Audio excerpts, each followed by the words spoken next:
In the immediate aftermath of the assassination of President John F. Kennedy, the American government came to the conclusion that a lone gunman had changed the course of human history by killing the most powerful man in the world with 3 rifle shots fired from the elevated window of an office building.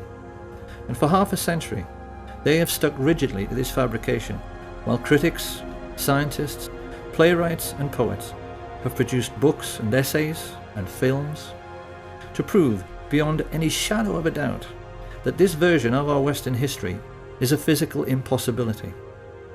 Over and over again, we have been told that this man did it, by himself. He didn't have any help, and he did it because he was a lonely madman and a communist to boot. We are also meant to believe that there is nothing remotely suspicious in his being shot on live television in a basement full of police officers before he had a chance to tell his side of the story.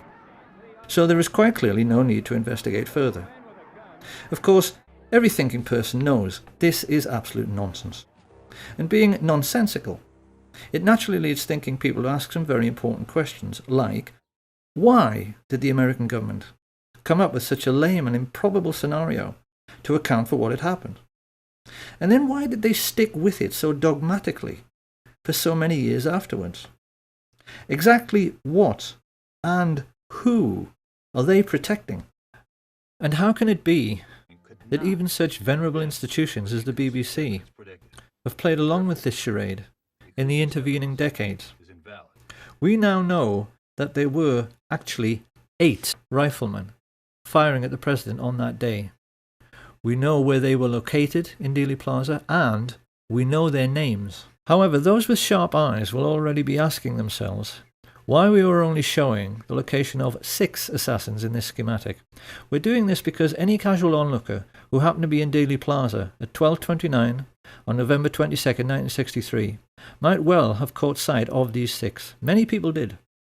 Witnesses like Arnold Rowland, Richard Randolph Carr, Lee Bowers, Amos Hewins, Mary Moorman, they all gave precise descriptions of men they observed in the windows of the book depository and on the famous grassy knoll. But none of them observed 2 of the riflemen who shot at the president. No one did. And the reason why no one did is itself the key to the mystery. A mystery which begins with a very simple question. Supposing you wanted to shoot at a man on a barren, empty street without anybody seeing you, where could you possibly hide? However, the riflemen who took part in the assassination were not as important to an understanding of what the Kennedy assassination was really all about as were a group of 20 men who had gathered together the night before at the home of Dallas oil millionaire Clint Murchison. These men were a much more important part of the story than the assassins themselves, because they hired the 8 snipers and paid them. We even know how much they paid them. So who were these men? What brought them together to orchestrate such a foul and despicable deed?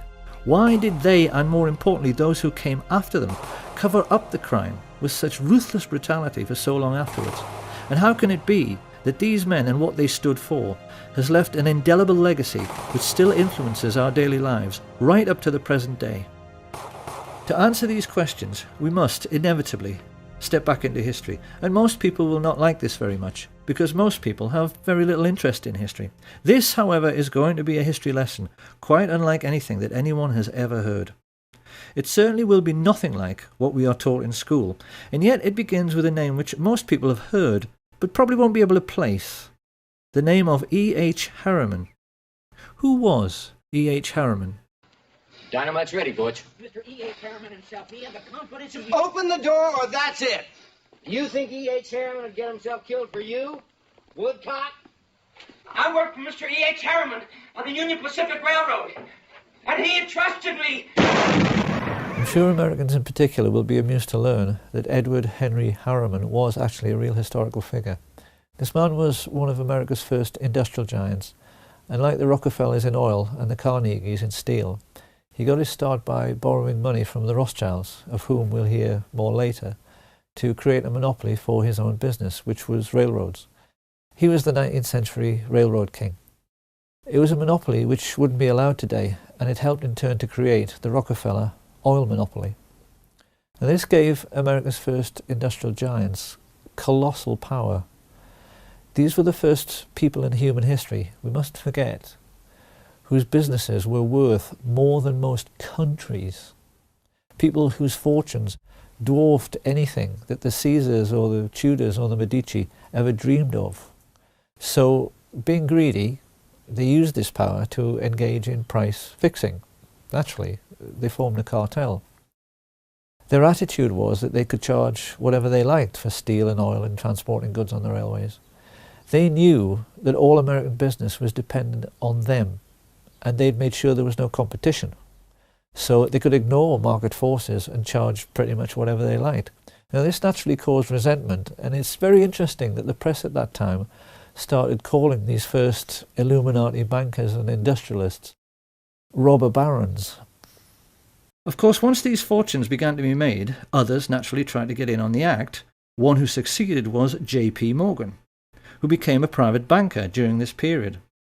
But modern critics have discovered that far from being the richest man in America everyone thought he was, it turned out upon his death that Morgan actually only owned 17% of Morgan Bank, and that like so many others he was simply a front for the Rothschild family. 5 years after E.H. Harriman died and handed on the business to his sons W. Averill Harriman and E. Rowland Harriman, this new breed of Western business moguls faced their first really big test with the coming of World War I. Once again, we must never forget that this was the first time in human history that a truly global conflict had been fought. It was sure to have long-lasting international repercussions, and many observers at the time had their doubts as to whether Western industrial capitalism, which was still in its infancy, could cope with the demands of war production. In the world economic recession which followed, many feared these fledgling industries might vanish altogether as countries struggled with debt and war reparations. But actually, Western capitalism emerged from World War I in a far stronger state than it was in at the beginning. So how could this be? The First World War taught the new class of international bankers and industrialists a very simple lesson. War is good for business. Take, for instance, Remington. We tend to associate their name with typewriters, but actually they made most of the rifles and handguns used during the Great War, and made a colossal fortune in the process.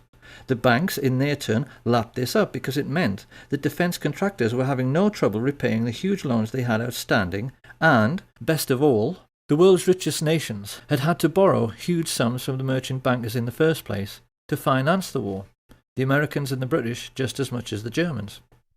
And they would now be repaying these loans to the banks for decades to come at a steep rate of interest. For international merchant bankers, the Rothschilds in particular, the First World War had been a gift from heaven. And people watching this should ask themselves a simple question before passing judgment. Supposing you were in business during that war and the contract you had with the government to supply the troops with tin hats or boots or uniforms or gunpowder was netting you millions every year in profit. And then one day the war ended and your money stopped completely. What do you think your attitude to war might be? That war was good for business was not the only lesson the ruling classes learned during this period. The Russian Revolution of 1917 terrified rich people all over the world. Watching Lenin and Trotsky taking over such a vast area of the globe, the kings and queens of Europe's tiny sovereign states in particular became extremely nervous. The question on all their minds was, supposing the communist success in Russia should inspire their own working class to rise in revolt. Many of the crowned heads of Europe, like England's George V, had been related to Tsar Nicholas, and the brutal execution of the Tsar and his family, particularly the bayoneting of his young daughters, sent a shockwave through the upper classes of every nation. Did a similar fate lie in store for the royal families of Holland, Sweden, Spain and England? This question was lying heavily on the thoughts of the elite when the First World War ended in 1918, and it had the effect of focusing the minds of the new Illuminati bankers and industrialists on the question of what to do for best with a defeated and dilapidated Germany. The population were poor, penniless and worn out, yet the German economy still contained some of the most sophisticated and expensive industrial stock on the planet. The Illuminati sensed an opportunity. Supposing, as the world's first international businessmen, They could get their hands on Germany's steel mills, her coal mines, her factories, ports, and her shipbuilding industry. Over the years, certain names have become very familiar to those who maintain an interest in the Kennedy assassination. None more so than Allen Dulles, whom Kennedy fired after the Bay of Pigs disaster, and yet later he somehow managed to chair the Warren Commission, which was supposed to be investigating Kennedy's death. Something few people know, however, is that Dulles and his older brother John Foster Dulles wrote the Treaty of Versailles. They were both lawyers of Sullivan and Cromwell, and it was largely they who decided that the German people must pay war reparations totaling 135 billion marks. A mind-boggling sum at that time, which today translates into 250 trillion. When this was announced, the legendary UK economist J. Maynard Keynes maintained it was a ludicrous sum, and he did a swift calculation from which he reasoned that it would take Germany until 1988, 60 years hard labour, to pay it off. But it didn't. So why? Maynard Keynes sensed that the Dulles brothers, backed as they were by the new Illuminati, were trying quite deliberately to sabotage the German economy, and they succeeded. As mass unemployment led to hyperinflation, the famous stories of people papering their walls with worthless Reichsmarks and handing over their life savings for a loaf of bread soon followed. With German investors on their knees, the new Illuminati moved in and began buying up shares of stock in German industry at a knockdown price. Now, why did they do this? The cynical mind would say to make a buck, but it really wasn't that simple. What they wanted was to make Germany strong again so that she would become a bulwark against Soviet communism. Germany was fighting for its life. Certain measures were needed to protect it from its enemies. I cannot say that I am sorry we applied those measures. We were a bulwark against Bolshevism. We were a pillar of Western culture. A bulwark and a pillar the West may yet wish to retain. It was around this time that the newspapers, which these same rich people owned, made sure the word Bolshi, a truncation of Bolshevik, entered the English language, so that we would associate Bolshevism with aggression. And it was with these subtle and not so subtle methods that the international elite began to shape our destiny for the remainder of the 20th century. The intellectuals of the period were furious. They were incensed, they were depressed, and you get a very good feeling of the political atmosphere of the time from the diaries of the Labour politician Harold Nicolson, when he writes, "We have lost our willpower since our willpower is divided. The people of the governing class think only of their own fortunes, which means hatred of the Reds. Our class interests cut across our national interests, and I go to bed in gloom." With such heavy investment coming into the country, particularly from America and Britain, Germany began to recover very rapidly. And then the new class of international financiers began searching around for a homegrown, authoritarian political movement they could support.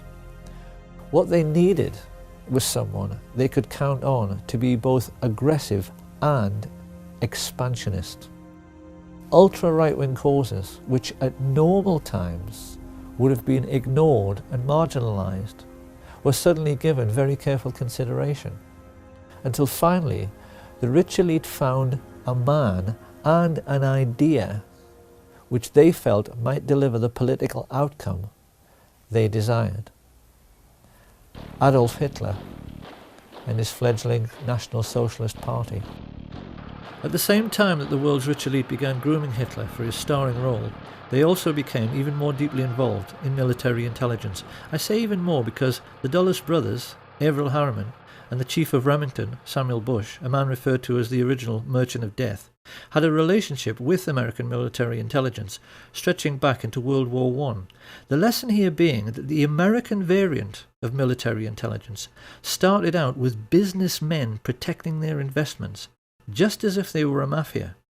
Right from the very beginning, it had nothing to do with national security and everything to do with money. In Hitler, the Illuminati had found a ready-made stooge who could be the face of this autocratic new movement. And when the time came to put together a new secret intelligence service which was going to help protect all the money they had tied up in the German economy, these men also found one was readily available: the Order of the Skull and Bones at Yale University. Discussion of secret societies is something of a minefield because it so easily invites ridicule. It is very difficult for the general public to accept that the super-rich leaders of their Western world can possibly be as mad and deranged as they actually are. The public, generally speaking, are sensible and level-headed people who have to balance their checkbooks, so they inevitably tend to laugh at stories about Satanists and occult believers. But if you talk to any well-informed historians, they are all aware of the important role which various secret societies have played in human history. The Black Hand always played a pivotal role in the history of the Mafia. If you talk to anyone in the UK who was political and read books, they are always aware that the ruling class of Britain, including every member of the royal family, is a Freemason. And the emblem of the death's head was sported on the caps of the high-ranking Nazi officers from the very beginning. The symbols of these secret societies always seem to play around with some kind of skull and bones motif, so that it's abundantly clear what their mission statement is. These people are pirates, willing to commit any crime for big money. And they first became established in America at Yale University in 1833 with General William Huntington Russell and Alphonso Taft. Of course, being a secret society, they made other people curious about them, and in 1867 some undergraduates from a rival campus society broke into their headquarters to see what this skull and bones thing was all about. They reported that inside there were lots of lamps and candles, many dilapidated human skulls lying next to a fool's cap and bells, and it was morbidly dark because the walls were covered in black velvet. Having established a suitably satanic atmosphere, initiation rites were then performed on new members, who had to engage in group masturbation and sodomy while they lay in a coffin. Now, it's very easy to dismiss all of this as bizarre, silly and irrelevant until you see the list of Skull and Bones members who have ruled America since Skull and Bones began. Although they only graduate 15 initiates a year, those 15 have always gone on to occupy the very highest positions in American society. US Secretary of State William Max Evarts was a Bonesman, as was Treasury Secretary Franklin McVeigh, Chief Justice Simeon Eben Baldwin, and the 27th President of the United States, William Howard Taft. The founder of American football, Walter Camp, came through Skull and Bones, as did the very first chairman of the Federal Reserve, Pierre Jay, and director of Standard Oil, Percy Rockefeller. Averell Harriman, the son of E.H. Harriman and founder of Harriman Brothers, the largest investment bank in the world, was a Bonesman, and so were both of the George Bush presidents. During his premiership, John F. Kennedy was surrounded by Bonesmen like McGeorge Bundy and David Acheson, son of Dean Acheson. Kennedy knew these men refer to each other as brothers under the skin. They swear an oath of secrecy and then ruthlessly vow to help each other's careers in any way they can throughout their lives, even if it means committing murder. In Britain, every literate person knows that all of the top police officers are Freemasons, because if there are 10 candidates for a top job, a Mason will always select a brother Mason for the post. Skull and Bones works the same way, and JFK took this problem so seriously that he even made speeches warning America about the danger of secret societies. The very word secrecy is repugnant in a free and open society, and we are, as a people, inherently and historically. He knew the people on this list were neither silly nor irrelevant, because he knew they were the real holders of power in America, operating as they were, as an unelected shadow government accountable to no one. And it was these same people who brought Hitler to power during the 1920s by becoming business partners with leading German industrialists. The reality of the situation prevailing at that time can be very easily understood, simply by looking at the cover of Fritz Thiesen's book, I Paid Hitler, on which he is depicted as a puppet master, controlling Hitler's strings. Thiesen was a billionaire industrialist. He was the man who built the Bismarck. His company, United Steelworks, made 3/4 of all Germany's steel, and he joined together with Skull and Bones members Prescott Bush and George Herbert Walker to financially assist the Nazi Party. Together they recruited head of the German central bank Hjalmar Schacht to the fascist cause, and then combined with other leading industrialists to sign the letter which convinced Hindenburg to appoint Hitler as Chancellor on the 20th of February 1933. Had anyone inquired around this time about the postal address of the Nazi Party, they could legitimately have been told that it was 39 Broadway, Manhattan, New York, because this was where Averell Harriman, Prescott Bush and George Herbert Walker kept their office. And being no fool, Fritz Thyssen used their banking services to set up secret cash funds funneled through another bank in Rotterdam, the Bank voor Handel en Scheepvaart, to finance the building of the first official Nazi Party headquarters, the Brown House. This was all done with the full cooperation of the Dutch bankers, who orchestrated this entire sinister business with the assistance of the Thyssen family lawyer, Allen Dulles. Of course, the Germans themselves were ecstatic.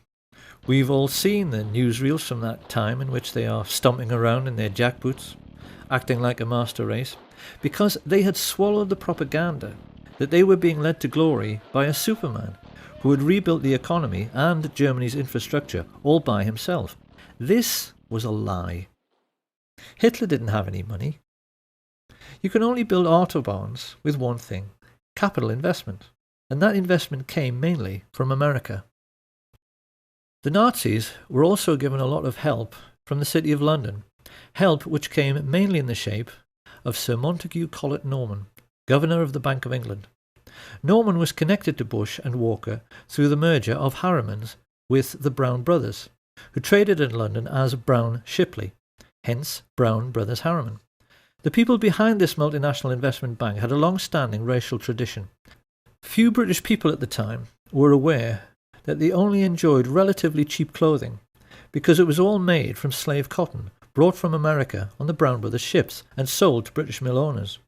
Montague Norman was heir to this colossal Brown Brothers fortune. As the de facto head of world banking, he made no secret of his only being interested in the richest 1% of people. And even as the newspapers began to fill with stories of Nazi concentration camps, he still declared himself to be Hitler's most avid supporter. "We must lend Nazi Germany 90 million marks, he declared. It may never be repaid, but it will be less of a loss than the fall of Nazism." One might have thought Sir Montague's close personal friends, the royal family, would have been outraged by his comments. Nothing could be further from the truth. It is part of the remit of this film to try and make people aware of the tricks the rich play in order to control how we think. George Orwell once said that the ruling class in every age have tried to impose a false view of the world upon their followers. And there's no better example than the way in which the British have been duped into believing that their royal family are called Windsor and descend from English kings like Henry VIII. The British royal family are, actually, German, and their real name is Saxe-Coburg-Gotha. They only changed it to Windsor after Windsor Castle in 1917 to hide the fact that they were German during the First World War. Prince Harry, in honour of his German roots, has been known to dress as a Nazi on several occasions.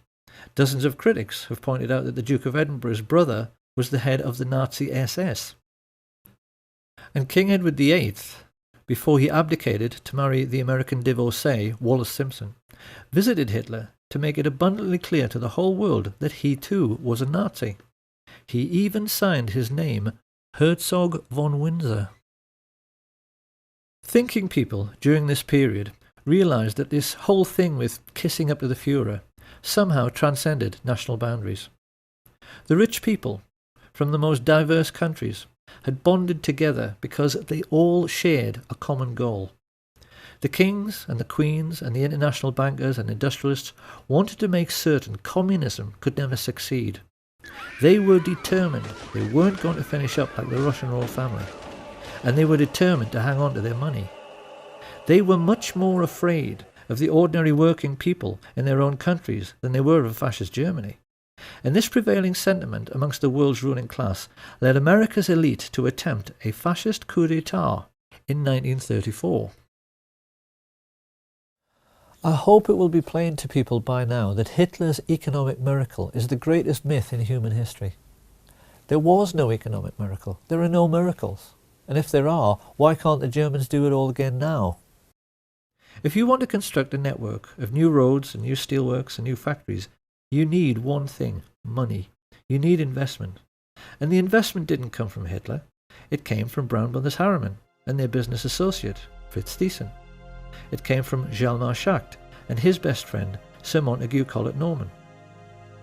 It came from men like Axel Wenner-Gren, the Swedish multimillionaire arms manufacturer, and Charles Beddoes, the French business mogul.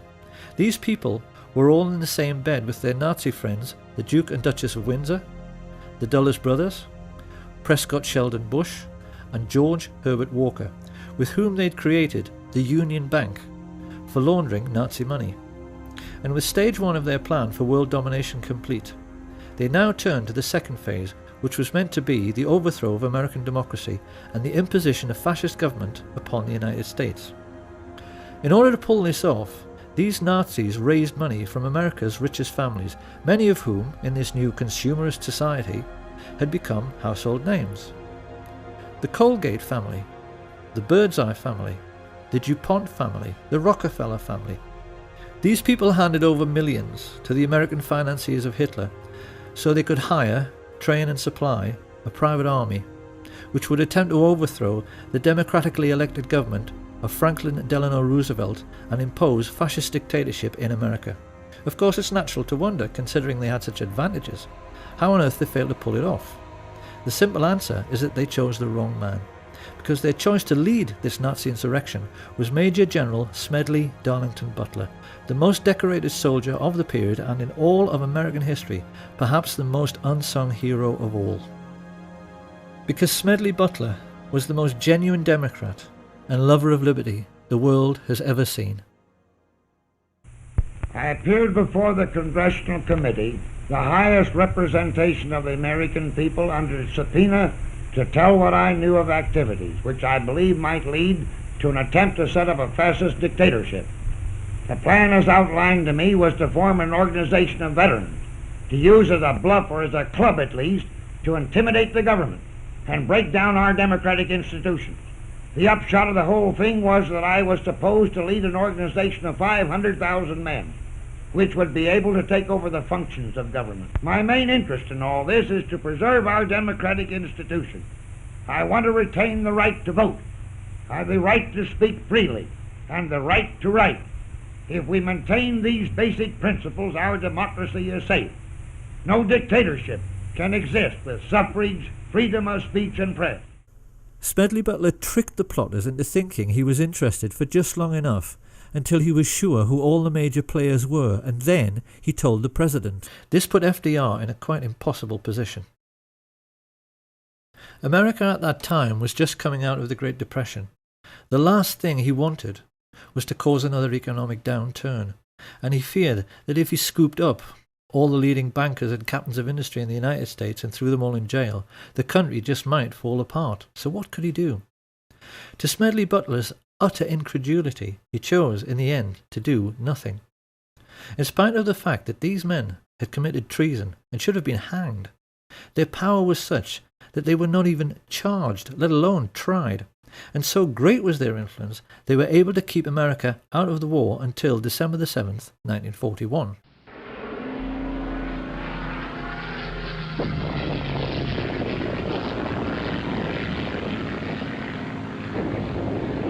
With the Japanese attack on Pearl Harbor, Roosevelt finally realized he had to do something. His response was the Trading with the Enemy Act, which allowed him to seize assets like the Union Bank, through which Bush, Walker and Harriman had been financing Thyssen. Roosevelt didn't realize, however, that it was already a case of too little, too late.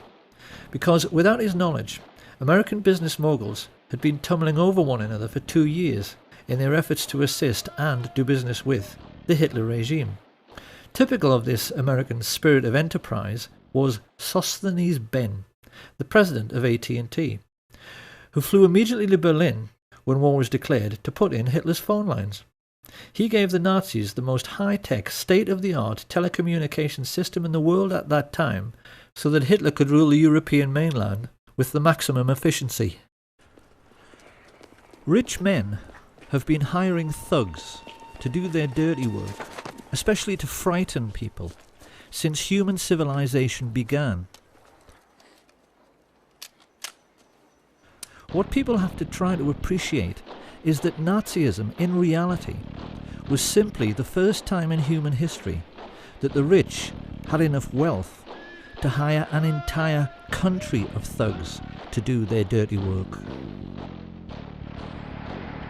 Some of the most emotive images in world history are those of the Nazi war machine swooping across the Low Countries to begin their occupation of France, and people have always assumed that the trucks used for the miles-long troop convoys must have been German trucks.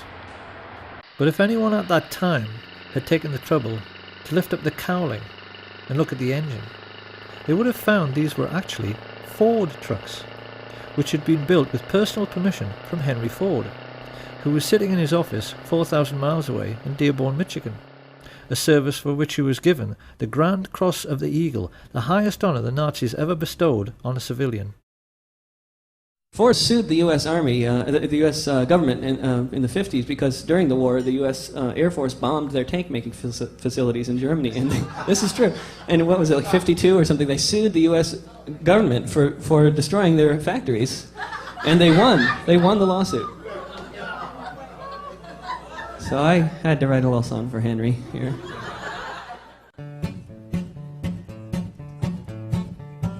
Ford built tanks for the Nazis, and the Nazis used those tanks to gun down lots of soldiers in the U.S. Army ranks. Yes, Henry Ford was a fascist, and a nasty one was he.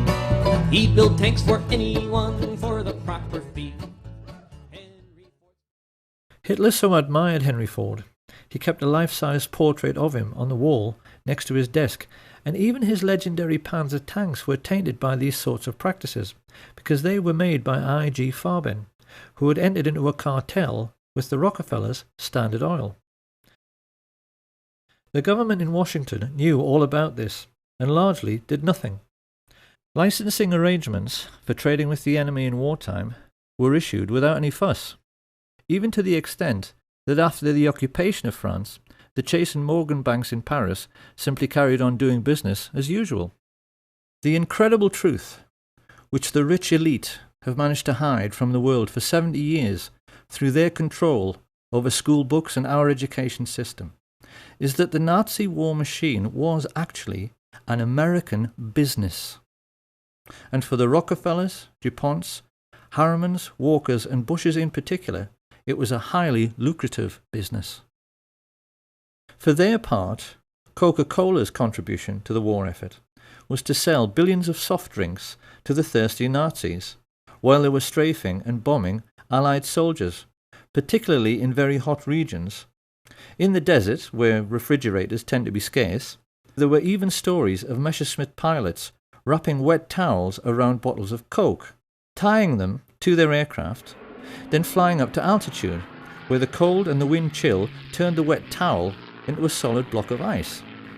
They would then dive down, crack open the towel, and enjoy an ice-cold Coke in the desert. If they had wanted to, the Western multinationals could have grounded the Luftwaffe and stopped the war at any time, because the German aircraft were totally dependent on imported supplies of tetraethyl lead, an additive which prevents knocking in aero engines. But Standard Oil kept the supply of this vital resource going through neutral Switzerland for the entire war. And any Dutch people who might be wondering at this point what kind of percentage the Swiss took from this little arrangement, they need to be aware that thanks to Prince Bernhard von Lippe of the Netherlands, the father of the recently retired Queen Beatrix and prominent member of the Nazi Party, Royal Dutch Shell gave Hitler millions of tons of crude oil for nothing. The Dutch royal family actually fueled the invasion force which annexed Holland and were instrumental in helping the Nazis to rape their own country. But most shocking of all is the truth of what really happened in the little Polish town of Oświęcim. This sleepy little hamlet just happened to be in an extremely mineral-rich region, particularly for coal, which Western industrialists had wanted to get their hands on for years. With the coming of the Hitler regime and the invasion of Poland, the fascist financiers had the bright idea of turning this conquered region into an investor's paradise by building a Nazi concentration camp near the town and utilising the slave labour available to drastically reduce their own production costs. Few people are aware of the gigantic scale of the Nazi concentration camp network and are blissfully unaware that the real purpose behind their construction was to make a profit for the rich, which is why they stole all the gold watches, gold wedding rings and gold teeth fillings and melted them down into gold ingots. To this day, there are bars of gold lying in the vaults of the Bank of England, which have the Nazi swastika stamped on them. Gold stolen from Jewish corpses. It shouldn't come as any great surprise that George Herbert Walker's family were slave owners on the cotton plantations of 1930s America. Walker was used to organising slave labour. So while his business associate, Averell Harriman, was paying for Hitler's 500,000 SS troops and supplying them all with brand new Thompson submachine guns, because he did, Walker took over the management of this new Polish concentration camp. And when his Nazi friends started complaining that they couldn't pronounce the name Oświęcim any better than I can, they all got together and decided they had better Germanize the name into something which sat more comfortably on Nazi tongues. It was in this way that the world first heard of Auschwitz. Because the truth about Auschwitz and the entire Nazi war machine is that they were essentially no different to McDonald's. They were American business enterprises abroad, businesses which the richest European families invested in, and businesses which, because of slave labour, made obscene profits, which Prescott Sheldon Bush took and placed in a blind trust, which later financed a Bush political dynasty which produced two presidents of the United States, his son, George Herbert Walker Bush, and his grandson, George Walker Bush. This picture of the railway leading into Auschwitz has, since World War II, become the iconic image of the Holocaust. To us it now represents something like the gate to hell. But how differently, one wonders, would we have looked at this image all of our lives if we had always known that this railway line was an American railway line laid by the Harriman brothers on behalf of Uncle Sam.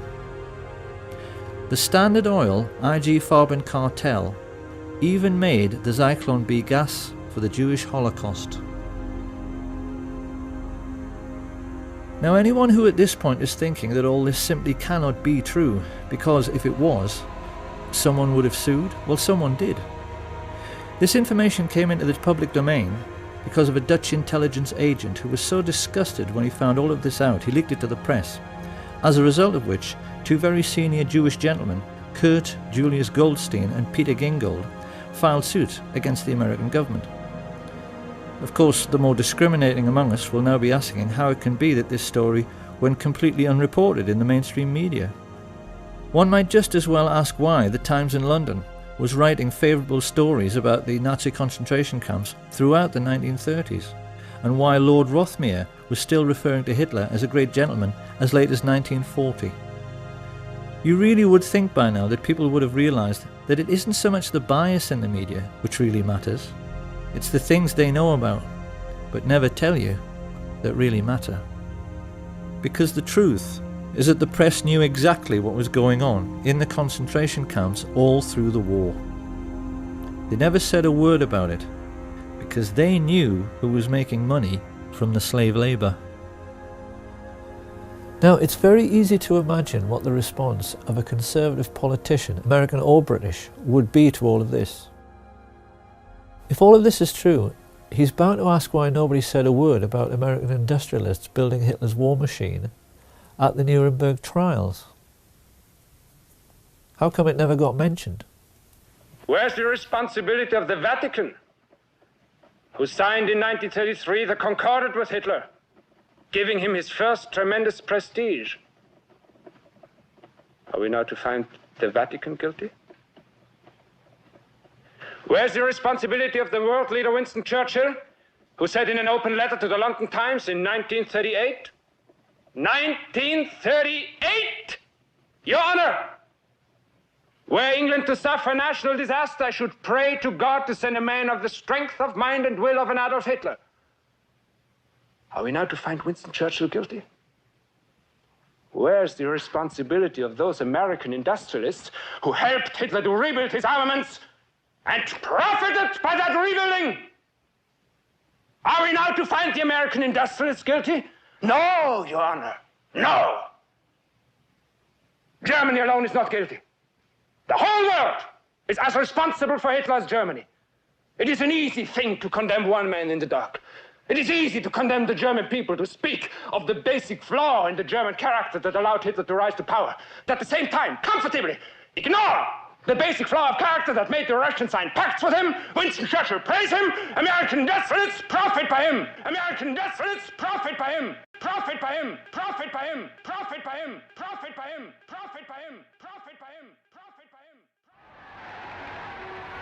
him. In school, we are taught that the Allies defeated Nazi Germany in World War II. This is not true. The Nazis won the war because the real Nazis, the rich, played on both sides. That's what a rich businessman does. He arranges things so that he is well thought of by both sides, so then whoever wins, he wins, and his money is safe. Now, a lot of people will still think it is simply ludicrous to suggest the Second World War was a phony war. They are bound to say that no one who was there at the time thought it was a phony war. Really? A new baby, 200 gross of buckles, unlimited petrol, and all the whiskey you want. You're sitting pretty, aren't you, Holden?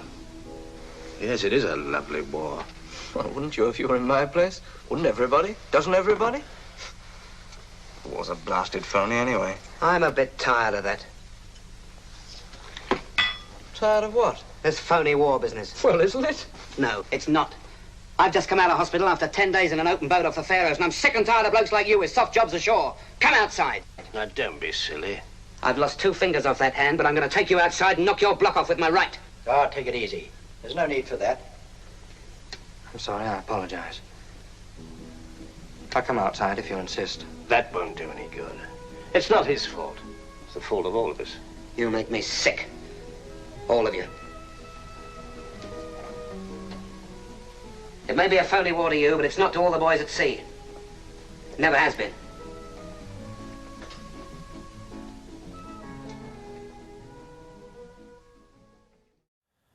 Now, obviously, the British and the Dutch in particular will have a very hard time accepting that their royal family profited from Nazi concentration camp slave labour. But if you go online, there is so much about this on the internet now. It's become plain that historians are more and more proving that those days were really all about the Western world's rich coming together to fund a Nazi war machine which was meant to protect them from the Soviets.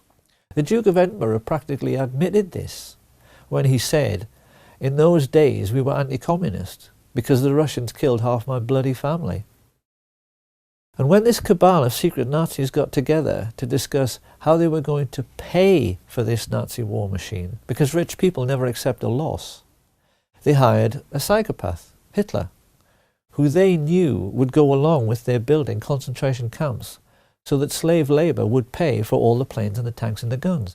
And you can see in the more intelligent movies from that period, like Hitchcock's Saboteur, that the artists and writers of that time knew the rich were fascist and completely understood what they were really up to. Why is it that you sneer every time you refer to this country? You've done pretty well here. I don't get it. No, you wouldn't. You're one of the ardent believers, a good American. Oh, there are millions like you. People that plod along without asking questions. I hate to use the word stupid, but it seems to be the only one that applies. The great masses, the moron millions. Well, there are a few of us who are unwilling to just troop along. A few of us who are clever enough to see that there's much more to be done than just live small, complacent lives. A few of us in America who desire a more profitable type of government. When you think about it, Mr. Kane, the competence of totalitarian nations is much higher than ours. They get things done. Yeah, they get things done. They bomb cities, sink ships, torture and murder so you and your friends can eat off of gold plate. It's a great philosophy. I neither intend to be bombed nor sunk, Mr. Kane. That's why I'm leaving now. And if things don't go right for you, if we should win, then I'll come back. Perhaps I can get what I want then. Power. Yes. I want that as much as you want your comfort or your job or that girl. We all have different tastes, as you can see. Only I'm willing to back my tastes with the necessary force. Where was the mafia while all this was going on? Well, a great deal which historians have learned recently, especially from sources like Double Cross, the book written by Sam Giancana's brother, has made it clear that the mafia was much the same as the so-called German economic miracle and the American financed Nazi war machine in concentration camps. The mob in reality was a very different animal from the one portrayed by the movies and the media. American feature films have tended to focus on the exploits of gangsters like Richard Kane, the famous crime-busting Chicago cop who was planted in the police force to be a spy for Giancana, and hoods like Charles Nicoletti and Milwaukee Phil Aldericio, two of his favourite hitmen, who built their own hitmobile so they could shoot people from the back of a moving car. Amongst many other atrocities this pair committed was one in which they forced the head of Billy McCarthy into a vice and squeezed until his eyeball popped out, an incident which a certain American film director felt was so entertaining he included it in one of his movies. What most people have failed to realise, however, is that in most cases the mafia chieftains who actually ran organised crime did not approve, generally speaking, of these acts of gross brutality. Not that they gave a damn about morals, but the cleverest amongst them, like Paul the Waiter Ricca, realised that sensationalised events like the St. Valentine's Day massacre produced public outrage and a crackdown on their illegal activities. Ricca realised that the effectiveness of mobsters like Diamond Joe Esposito came from keeping a low profile. And it was the mafia bosses who learned this lesson best, Santos Trafficante and Sam Giancana in particular, who in later years became the most successful. Even today, few Americans appreciate the extent to which their country was being controlled by organised crime in the 1930s. The mob were in total control of Hollywood, because all the union labour needed to make films, carpenters, set construction, catering, they were all under the control of the mob. In particular, the control of the Teamsters Union, the drivers and haulage people who made essential deliveries to absolutely everyone, meant that virtually all American business was caught in the web of mafia racketeering. Studio bosses like Harry Cohn, Louis B. Mayer, and the Warner Brothers knew they had to play along to get anything done at all. The big studio heads, like all rich businessmen, found they were forced to become friends with mafia dons. And the individual who exploited this situation most effectively was a gangster few people have ever heard of, Murray the Camel Humphreys. Generally speaking, the ethnically Italian gangsters of this period were coarse, brutal, and most importantly, ignorant men. They had no education. They couldn't hold an intelligent conversation because they'd spent no time in school. Don Corleone, I am honored and grateful that you have invited me to your daughter's wedding.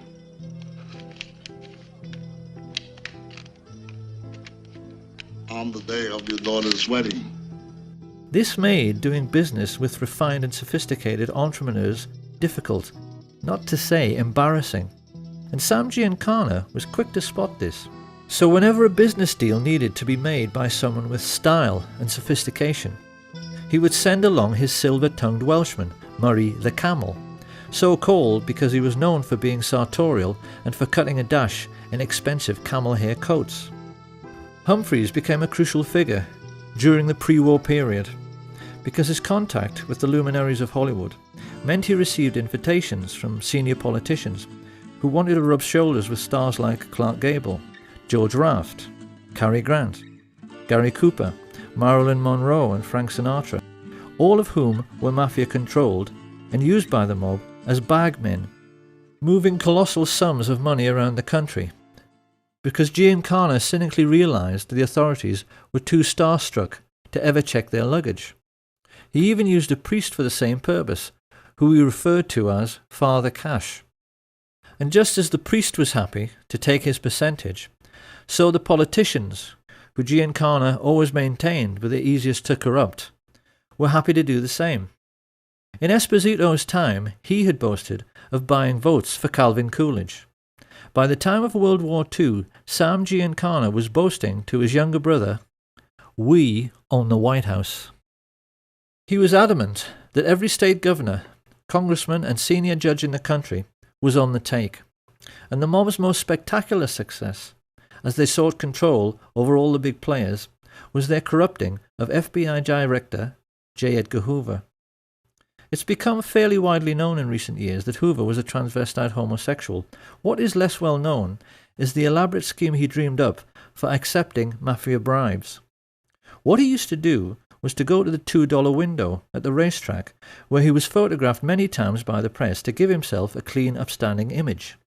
What the pressmen didn't know was that he always took along a crooked emissary who placed huge bets, which ran into the thousands, at another window on races which were fixed by the mob boss Frank Costello.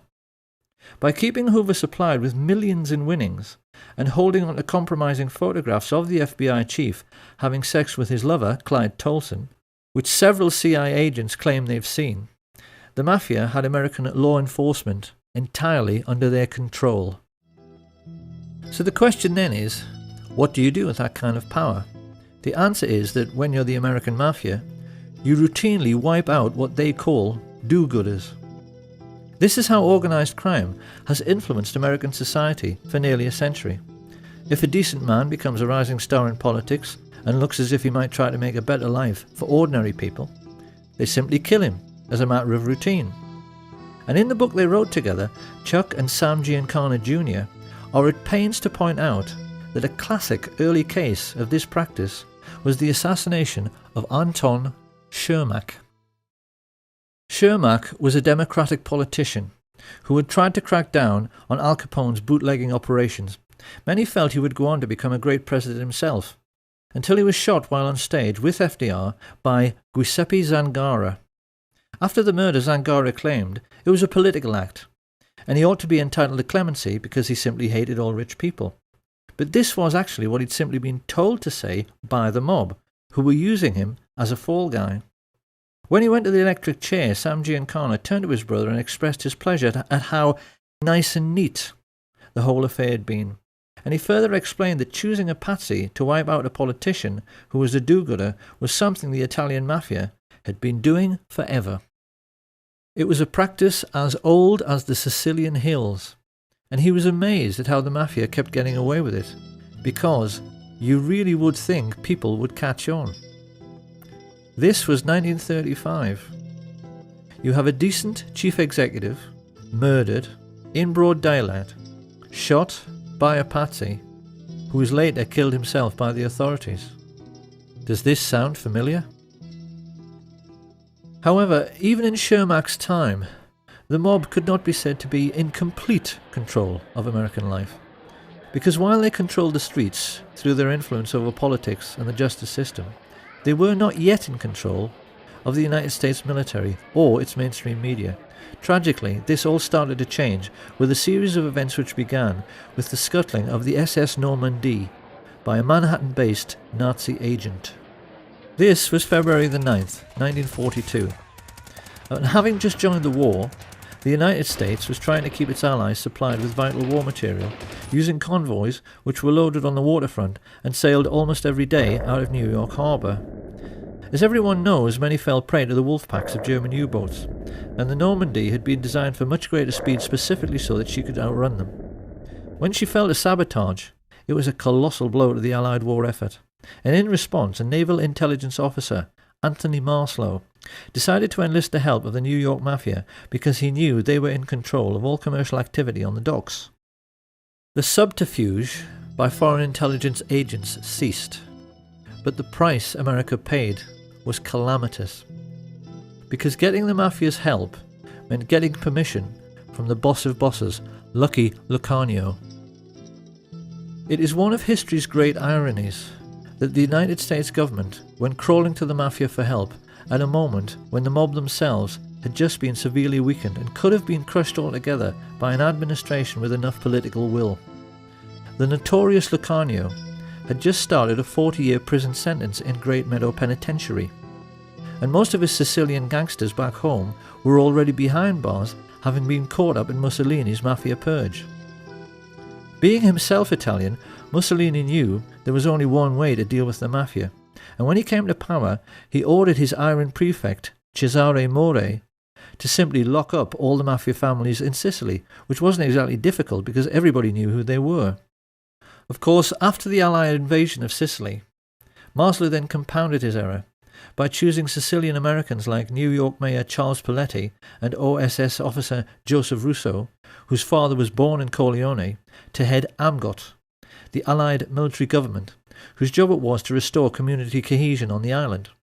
And of course, their way of doing this was not only to let all the mafiosi out of jail, they even made known mob bosses like Genco Russo and Don Calogero Vizzini into the heads of local government and gave them full civilian and military power over the island. So this was the accident of history through which the Mafia began its relationship with American military intelligence. It was a catastrophe for Italy, which has been ruled over by organised crime ever since.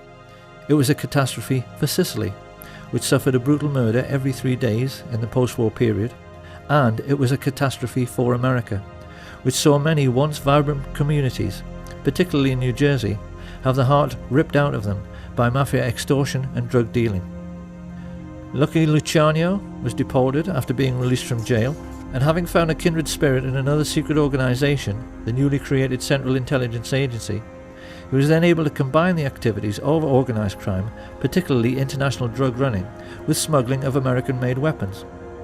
This unholy alliance gave the world its first ever pirates who flew aeroplanes. That's what these people became. Pirates with aeroplanes. The CIA became the world's primary import-export of narcotics and used the colossal profits to fuel wars around the world, thereby enabling their friends in the military-industrial complex to sell yet more weapons. Under the disguise of liberal democracy, these men, who had financed Hitler, became the enemies of liberty and democracy on a planet-wide basis. And as if to underline their Nazi credentials, they also hired all of the former German Nazi intelligence officers, like Reinhard Gehlen, who were out of a job at the end of the war, and brought them into the fold at the beginning of the Cold War, even though they were perfectly well aware that these men had committed genocide and should have been prosecuted as war criminals. Their attitude, quite clearly, was that as they had paid for Nazi Germany, they were entitled to pick over its carcass in any way they chose.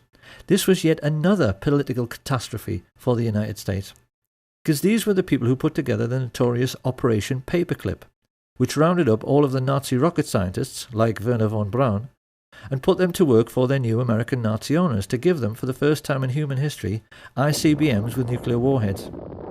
They became the first men ever to have the power to destroy the whole world at the touch of a button, and it was clear to many observers at the time that it all rather went to their heads.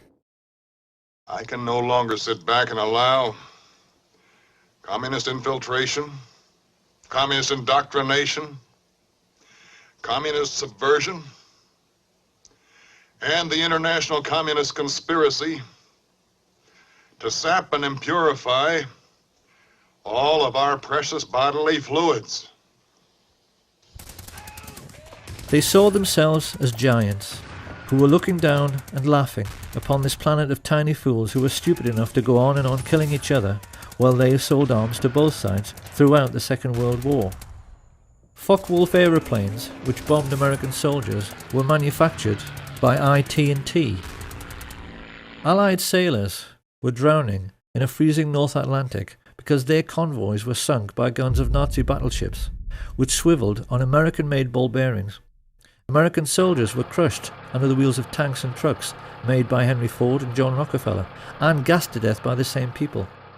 Sam Giancana took the trouble to explain how this cynical process worked by composing just one terse, simple sentence, which his brother wrote down for posterity. "People give their lives," he said, "just so a few fat cats can make a killing." And this was precisely what Smedley Butler had tried to explain to the world with his book, War is Just a Racket. At the war's end, the rich elite found fortune continuing to smile on them. Firstly, they were able to control the utter farce of the Nuremberg trials, which should have hanged every single American merchant banker and leading industrialist. As it was, their contribution to World War II remained hidden from public scrutiny, and they were even allowed to gerrymander light sentences for their German Nazi friends, like Hjalmar Schacht, who got off with just a few years and later retired as a billionaire. But best of all was that the one man who might have been a check to their power passed away as soon as the war was over.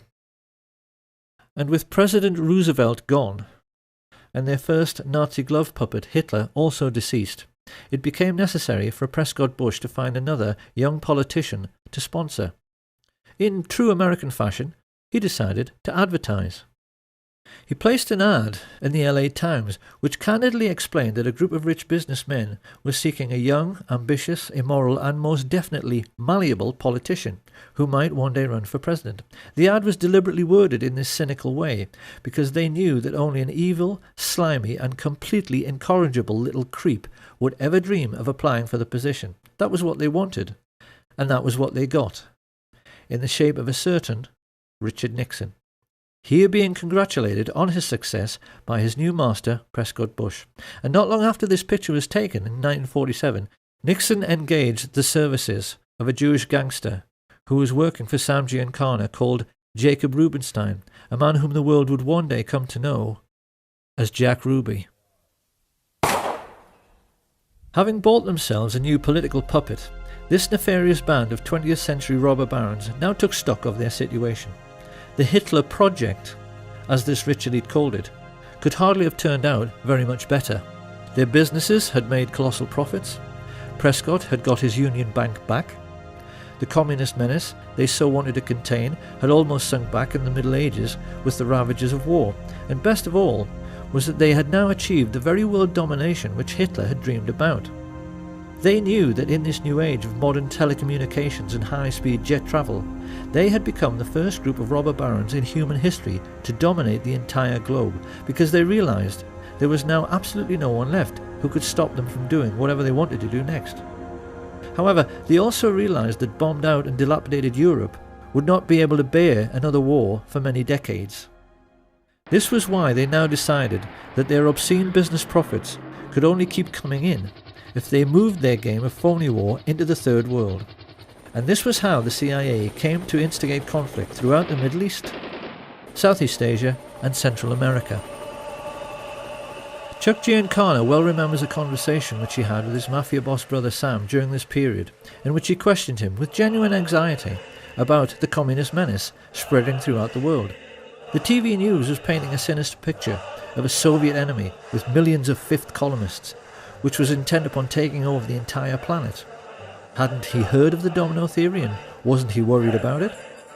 In response, Sam Giancana simply smiled at his kid brother's naivety, and he asked him, didn't he realize that the United States, by which he meant the shadow government, not the official one, wanted to take over the world as well, and that the whole idea of communism was just the excuse they were using to do it?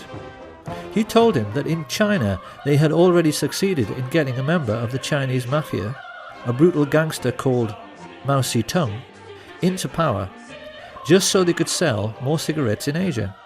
Communism was just their excuse. And it was pretty much the same story in the Philippines, with a crooked politician the mafia levered into power called Ferdinand Marcos. As for the United States, Big Brother Sam explained that the fat cats were fully aware that Americans will do anything for patriotism. Hence, you must always provide them with an enemy, a boogeyman. They won't overwork themselves just to make huge profits for fat cats, for any other reason. So new enemies had to be found or created. This is what Joe McCarthy's Reds under the bed scare had really been all about. And they used the same excuse in Laos, Chile, Guatemala, El Salvador, Iran, Honduras, Vietnam and Cuba. If a small country refused to go along with American business interests, which basically meant with the rights of Western multinationals to pay slave wages to third world peasant farmers growing commodities like tobacco or sugar or fruit, they simply labelled them as communist, assassinated the democratically elected head of state with teams recruited from their secret societies, the Central Intelligence Agency and the Mafia, and put in a man favourable to their interests, as with the Shah in Iran. Simple. And even more to this, Giancana explained to his brother that the political game at home had to be played in the same way as the phony war game abroad.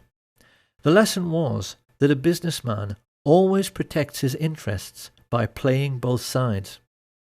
Sam Giancana knew that the Second World War had been exactly the same as all the CIA's covert wars during the 1950s.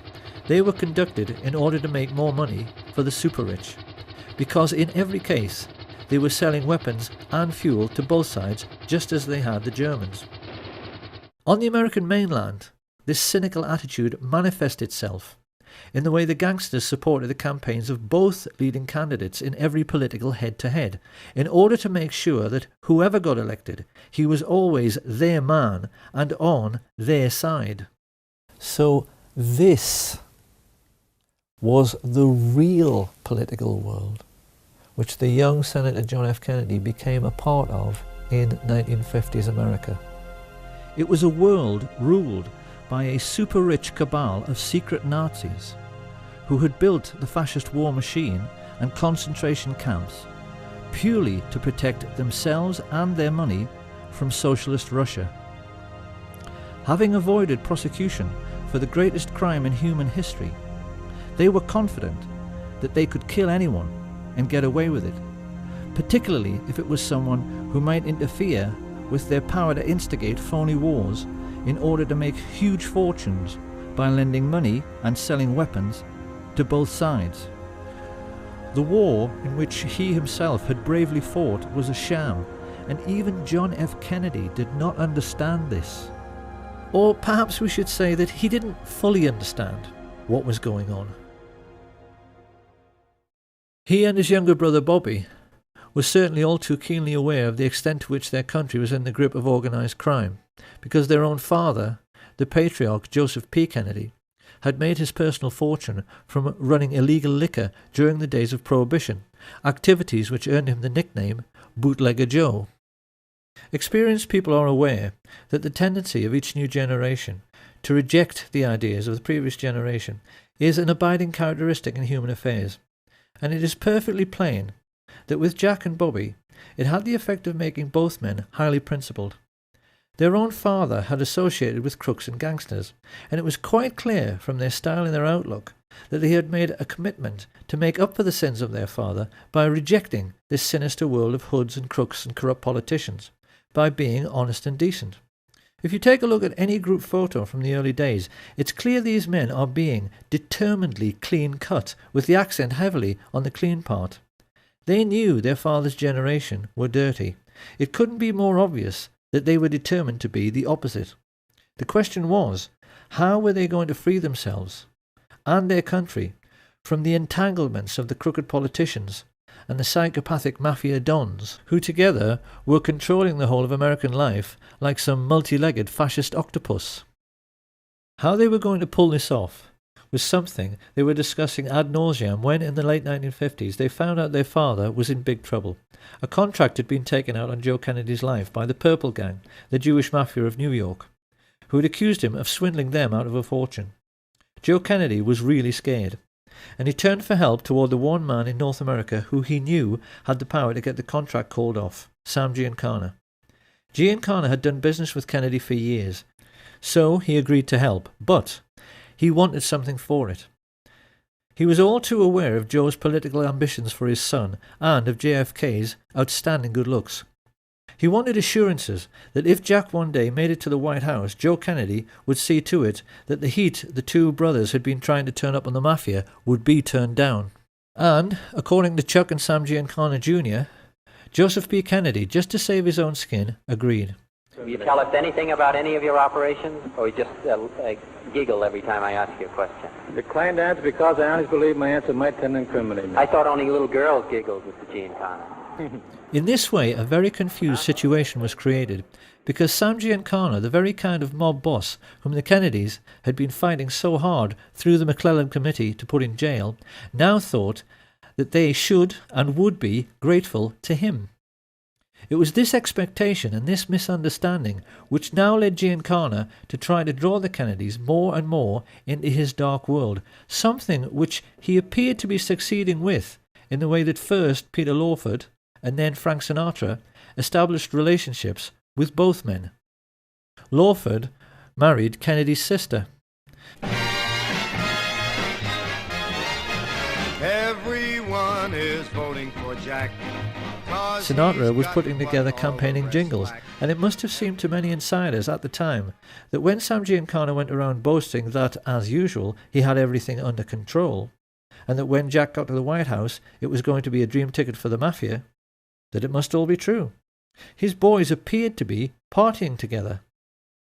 And those who were in the know were aware that JFK had at least some sort of relationship with Judith Campbell Exner, Sam Giancana's girlfriend.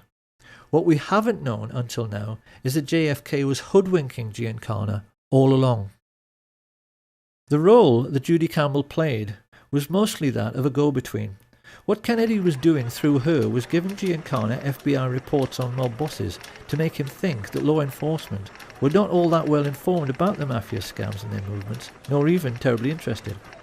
What Giancana did not know was that the FBI reports he was receiving were carefully selected and most definitely incomplete. Kennedy was not helping Giancana. He was not keeping him in the picture. What he was doing was pulling the wool over his eyes. For the first time in his life, Sam Giancana was perplexed, and he became more confused when there was a sudden freezing over of relations. JFK abruptly ended his relationship with Sinatra, and Judy Campbell suddenly found the White House were refusing her calls. Even more to this, Giancana's limitations were shown up in the way he completely failed to comprehend that Kennedy truly was decent and honest. He apparently had many conversations with Murray the Camel Humphreys around this time, in which both were reassuring each other that Kennedy's white knight lifestyle was just a political game to make him look good. Quite clearly, this cynical outlook was the product of living in their dark and corrupt world. They had never known an honest and decent man, because in the Mafia, there's no such thing. There is no record of what was said during the 3 meetings which JFK had with Giancana and his father at the Fontainebleau Hotel just prior to the 1960 general election. But it does now seem that in this most titanic battle of wits between the craftiest criminal in America and the most brilliant politician the world had ever seen, Kennedy had won. He had played the Mafia at their own game, and played it better. Why did John F. Kennedy do this? Because he must have known just what a dangerous game he was playing. There certainly appears to be no doubt, now that we ourselves are aware of the all-pervading influence of organised crime in America at that time, that this brave and decent and honest man had realised that he could never get rid of the Mafia and their dirty fascist friends in politics, industry and banking without first enlisting their help. He had to trick them. And with this new understanding, we can now see for the first time, with the correct perspective, the motives, characters, intrigues and diverse political interests which were gathering against President Kennedy when he took the oath of office. Organised crime were fearful of JFK before he ascended to power, because the shrewdest amongst them were getting a sense that he had outfoxed and outmanoeuvred the all-powerful Mafia bosses. But the big mistake researchers have made in the past has been to not understand that every American oligarch, the big oil men, the captains of industry, the merchant bankers, the intelligence chiefs, were all crooks and gangsters as well. The biggest crook in the land was the head of law enforcement, J. Edgar Hoover. This is what historians have failed to understand until now. When JFK appointed his 32-year-old kid brother to the post of Attorney General, these people collectively froze. It now fully hit home that JFK really was honest and decent. It hit home that he wanted to make his country as honest and decent as he was, and that he actually believed that with the help of his energetic and determined crime-busting brother that he could do it. His attitude, of course, stood in marked contrast to the man whom Kennedy was saddled with as his running mate. Anyone who has any doubts about the moral rectitude of the average American politician of that time has only to look at the career of Lyndon Baines Johnson to see that, generally speaking, they were worse than the Mafia itself. From his involvement with the Box 13 scandal and through all of his dealings with his crooked Texan business associate Billy Solestes, LBJ proved again and again that he was every bit as unscrupulous as any mob boss and willing to do absolutely anything for power. This was a man who'd had his own sister, Josepha, murdered by his personal hitman, a highly intelligent and psychopathic killer named Malcolm Wallace, who later shot dead the golf professional John Douglas Kinzer. When this case came to court, it revealed to the American public how totally corrupt the justice system had become, because LBJ was able to get Wallace off with a 5-year suspended sentence. Found guilty of murder one, he walked free that very day.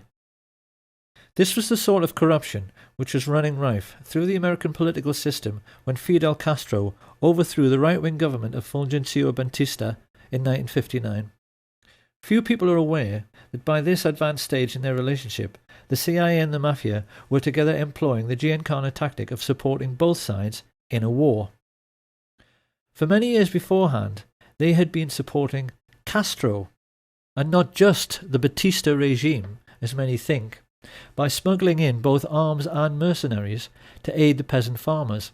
One of these mercenaries, an Italian-American called Frank Fiorini, later came to play a pivotal role both in the assassination and subsequent cover-up under his assumed name Frank Sturgis. Sturgis and Castro were photographed together many times during the Cuban Revolution. But after Castro enlisted the help of the Russian Soviets, Sturgis turned against him. Like many in the CIA Mafia network, he felt double-crossed when Castro closed the island's casinos and nationalized all Cuban business. He therefore joined forces with men like Bernard Barker, Batista's former secret police chief, and other Cuban expats who had fled en masse to Miami, Florida, and who now sat together on the American mainland as a very disgruntled and highly politicized splinter group. Of course, to the American Nazis who had bankrolled Hitler, this was intolerable. It was a commercial disaster. Coca-Cola had made millions in easy profits using dirt-cheap Cuban sugar grown by dirt-poor Cuban peasants. They were now being told by an upstart third-world dictator that they would have to pay for sugar at the normal market rate, and the Mafia were losing millions every single day from the loss of illegal gambling. America's Nazi shadow government therefore decided that someone was going to have to mould this loosely knit group of disgruntled anti-Castro Cubans into a crack invasion force to retake the island. Having put their heads together, Dulles and Harriman and Richard Bissell decided this would be an excellent job for Prescott's eldest son, George Herbert Walker Bush, a chance for him to prove himself, along with one of his Texas oil business associates, Jack Alston Crichton. Together, these two recruited and trained the Cubans for several terrorist groups known as Operation 40, Alpha 66, ZR Rifle, and Operation Mongoose. Renegade bands of merciless assassins who would kill Castro and who could later be counted on to eliminate any other third world leaders who dared to interfere with American commercial interests. It was this diverse and unsavory stream of political intrigue which produced President Kennedy's first great political crisis, the Bay of Pigs, in 1962. By this time, JFK was well aware that the CIA was something much more like a private firm or a family. He wasn't surprised when they invaded Cuba without his permission, because he knew they were totally out of control. His antipathy led him to cancel the promised air support, and inevitably the invasion failed. The anti-Castro Cubans were mostly captured, and Kennedy then tried to add insult to injury by ordering J. Edgar Hoover's FBI to close down the camps where the Cubans were trained. He even allowed Khrushchev, the Soviet leader, to inspect the camps to see they were closed, so this could never happen again. Having only just escaped with his life at the Bay of Pigs, it was pretty clear that Frank Sturgis was more than a little annoyed. He was scared because Khrushchev says, don't do this or we're going to do that. So he didn't do it, and he deserted the Bay of Pigs. I was involved in the Bay of Pigs. A lot of people, friends of mine, that were killed in the Bay of Pigs. And I resent that. Don't play political games with me. I'm a military man. I'm a soldier. I go fight. But damn it, if I risk my ass out there and I'm getting shot at, I don't want some stupid-ass politician to go ahead and make deals behind my back where my people, or maybe myself, are going to get killed. I don't like that. This, then, is how the stage was set for the Kennedy assassination. And when one remembers the colossal number of ruthless and hideously brutal men who had created this situation, it's perhaps a little ironic that a peripheral figure in the cast of characters who actually put the plot together was an attractive young woman. 19-year-old Marita Loren's love affair with Fidel Castro and her subsequent recruitment as a CIA assassin by Frank Sturgis to kill him is a very well-known story because it was made into a feature film. In spite of her failure to kill the Cuban leader, Lorenz continued to associate with the assassination squads trained by the CIA, and it was largely her testimony in the Spotlight magazine trial after a skillful cross-examination by Mark Lane, which gave us a window through which we can now see who really participated in the Kennedy assassination and who was really behind it all. First of all, after the Bay of Pigs invasion, Kennedy had fired Allen Dulles, Richard Bissell, and General Charles Cable for essentially using the CIA as their personal hitmen, after he found out that Robert Mayhew had sought Sam Giancana's permission to talk to his underboss, Johnny Roselli, about the possibility of a hit on Fidel Castro. Here you have a government agency, funded by the American taxpayer, associating with the very organised crime racketeers JFK was trying to put in jail, for the purpose of carrying out political murders. The president was incensed. Historians have never been surprised that he vowed to smash the CIA into 1,000 pieces. It hardly takes a genius to see why the CIA wanted to kill him. What is more, Jack Alston Crichton and the lifelong friends of Allen Dulles, the Bush family, had just recently purchased exclusive access to 15 million acres of Cuba, almost half the entire island, in order to drill for oil. When he came to power, Castro reduced this to a mere 20,000 acres, a colossal investment which now failed and which led to Crichton's CVOVT Oil Exploration Company being delisted from the stock exchange at a loss of $30 million. Crichton and George Bush's friends, the Texas oil billionaires, Clint Murchison and Haroldson Lafayette Hunt, also knew that Kennedy wanted to end their most vital tax break, the oil depletion allowance, and their bosom buddy, Vice President Lyndon Johnson, was standing at this time with one foot in jail and the other on a banana skin due to his involvement in the corruption scandal now breaking around his favourite assistant, Bobby Baker. LBJ knew his life was finished if Kennedy lived, and he would become president himself if Kennedy died. So his involvement in the plot is hardly difficult to understand. And even more to this, the heads both of the US military and the military-industrial complex which supplied them, exactly the same Nazis who had supported Hitler in World War II, were fully aware that Kennedy wanted to pull out of Vietnam in a move which would have eventually cost them billions in lost weapons sales.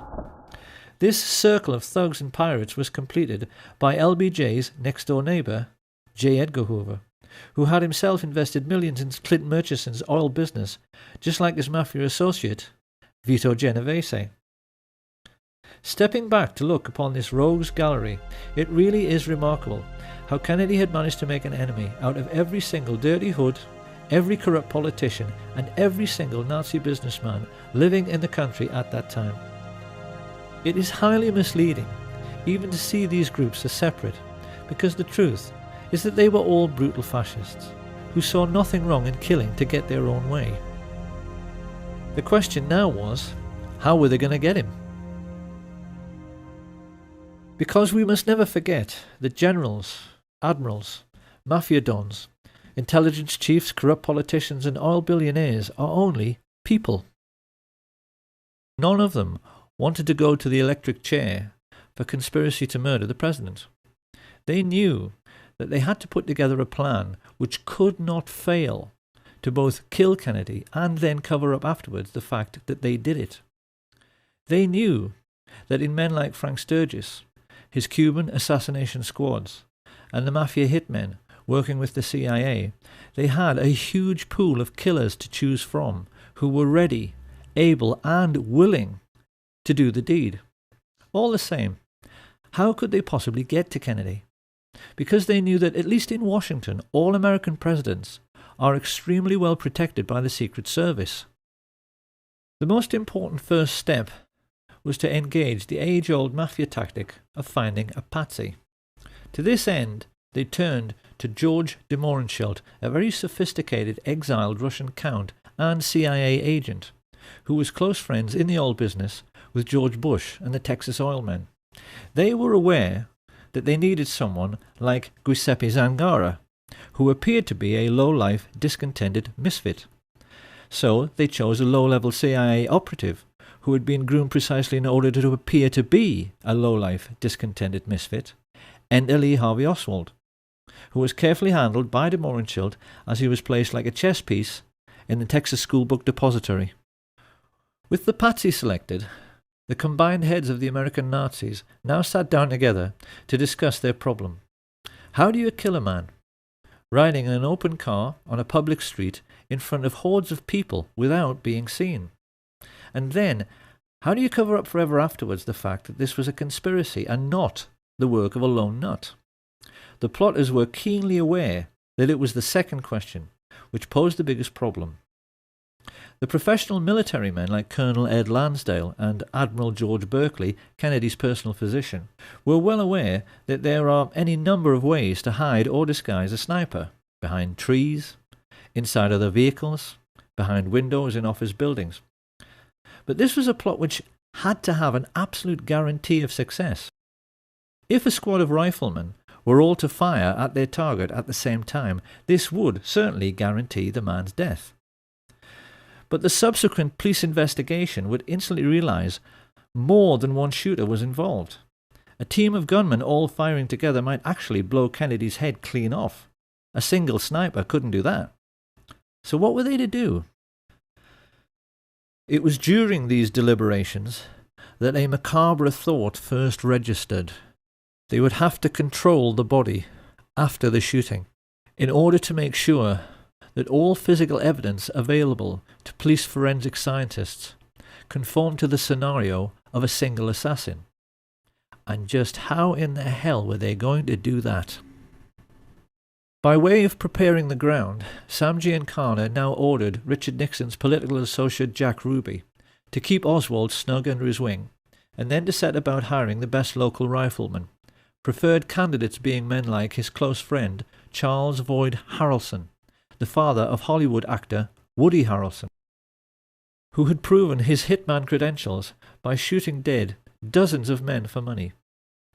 He then turned to his mafia associates Carlos Marcello and Santos Trafficante to supply the best gunmen from their cities, while he himself instructed the well-known underboss Tony Accardo to give the Chicago end of the contract to Giancana's favourite and most trusted hoodlums, Charles Nicoletti and Milwaukee Phil Aldericio. This pair had to be flown in 1,500 miles to the ranch of mafia hood Peter LeCarvelet, and then driven the remaining 600 miles to Dallas. It had been agreed with Giancana's and Genovese's oil business partners H.L. Hunt and Clint Murchison that every gunman would be paid $50,000 for the hit, and that the oil men would stump up the cash, so there was no way of tracing it back to either the mob or the CIA. For their part, Jack Crichton and George Bush were trying to lay the groundwork at the street level with the mayor Earl Cable, the brother of CIA chief Charles Cable, whom Kennedy had fired.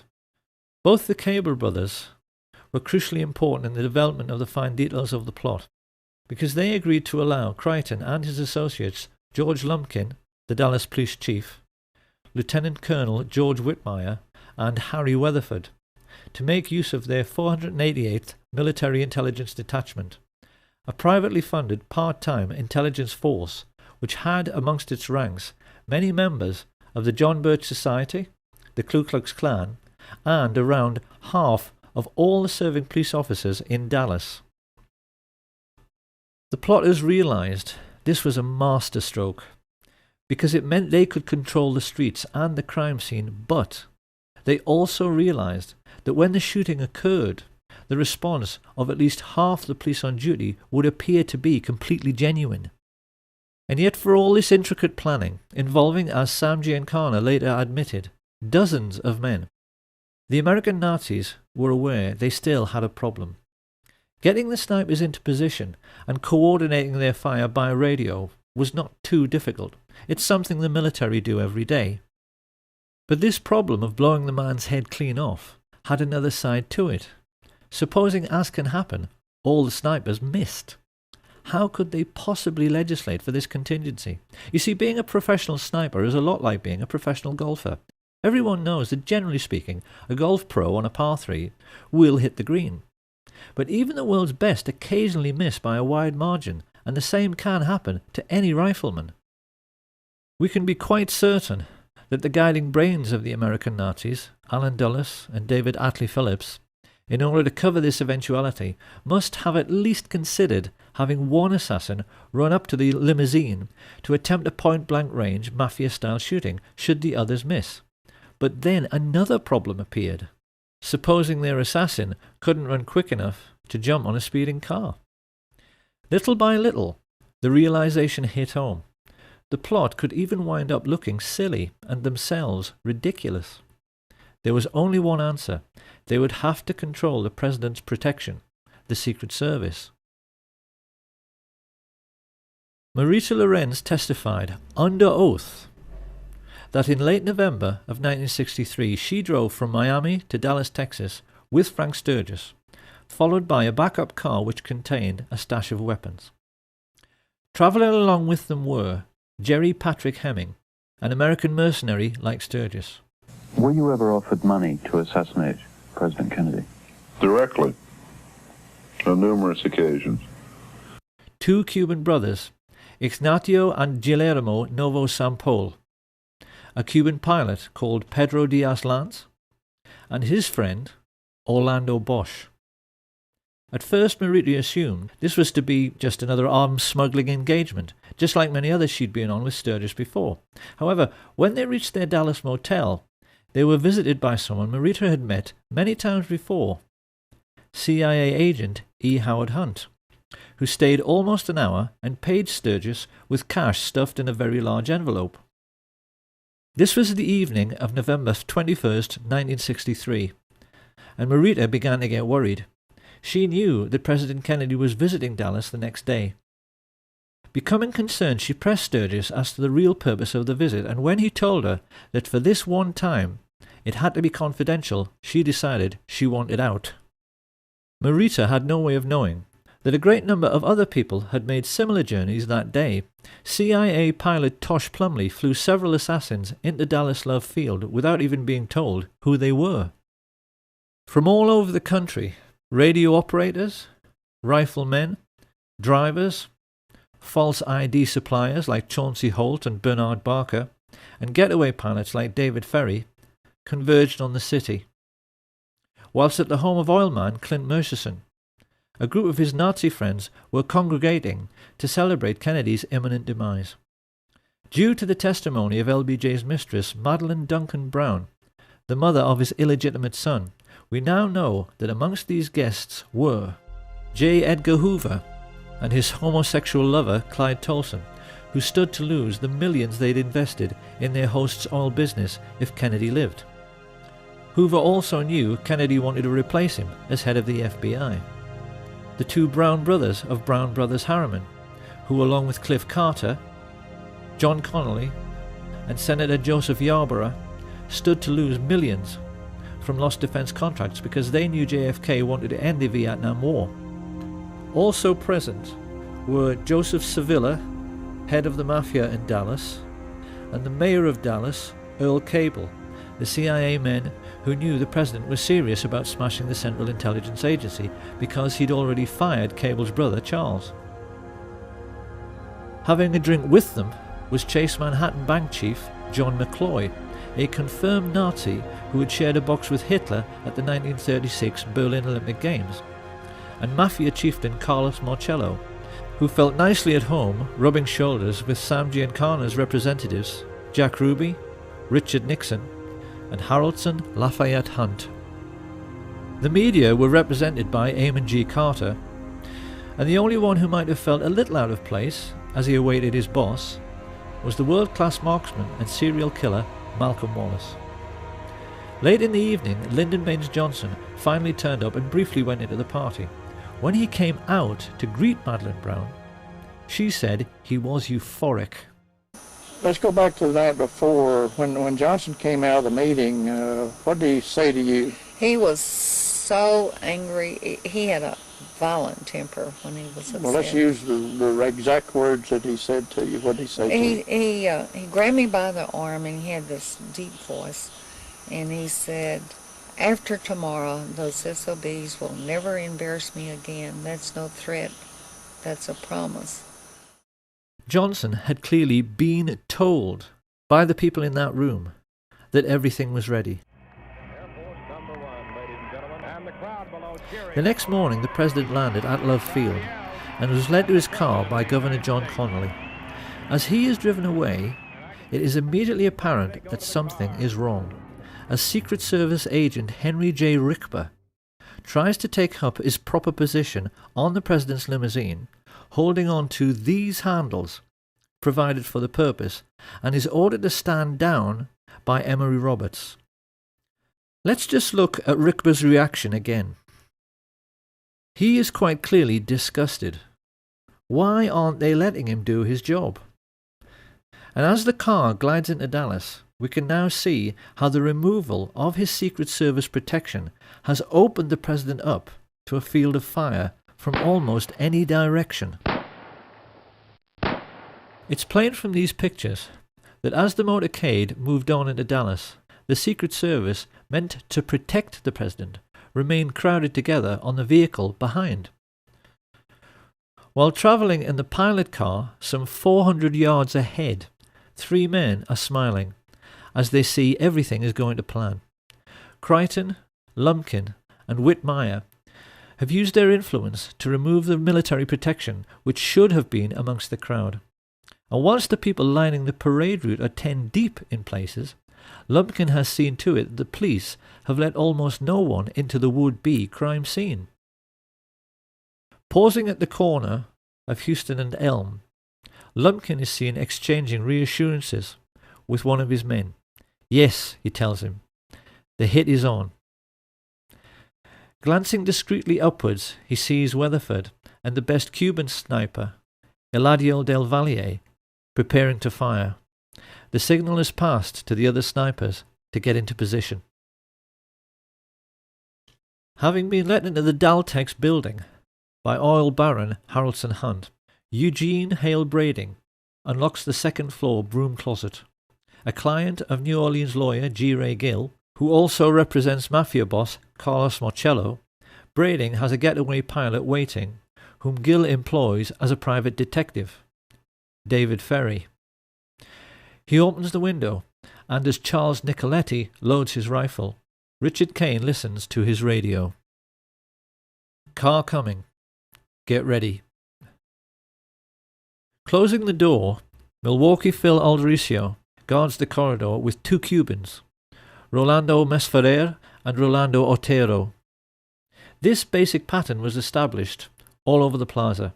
A sniper next to a radio man, alongside a second marksman who could take over should the first want to back out at the last moment. Each team was then guarded by more assassins, mainly Cubans, who made sure no one interfered with each group. It all sounds quite professional, and the truth is, it was.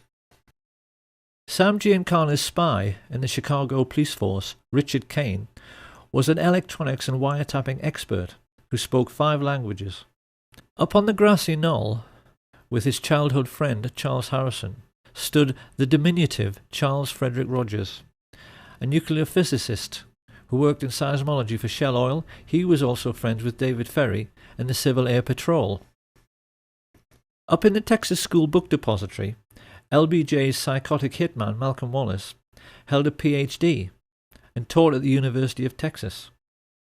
The Texas oilmen, mafia dons, merchant bankers and military industrialists had assembled the all-time dream team of professional killers.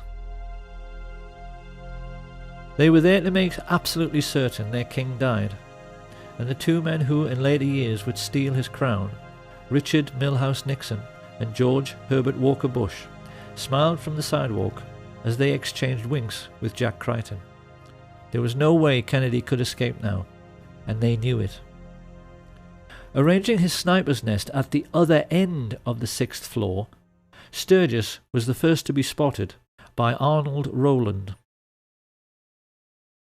I just looking around and we noticed a man up in the window, and I remarked to my wife, tried to point him out, and remarked that he must be a security guard, Secret Service agent. So the window then that you're referring to is on the opposite end of the building from where the main entrance to the building is? Yes, it is on the other side of the building. And he had a rifle. It looked like a high-powered rifle because it had a scope which looked in relation to the size of the rifle to be a big scope. A moment later, 15-year-old Amos Ewins caught sight of one of the Sturgis-trained Cubans, Ignacio Novosampol.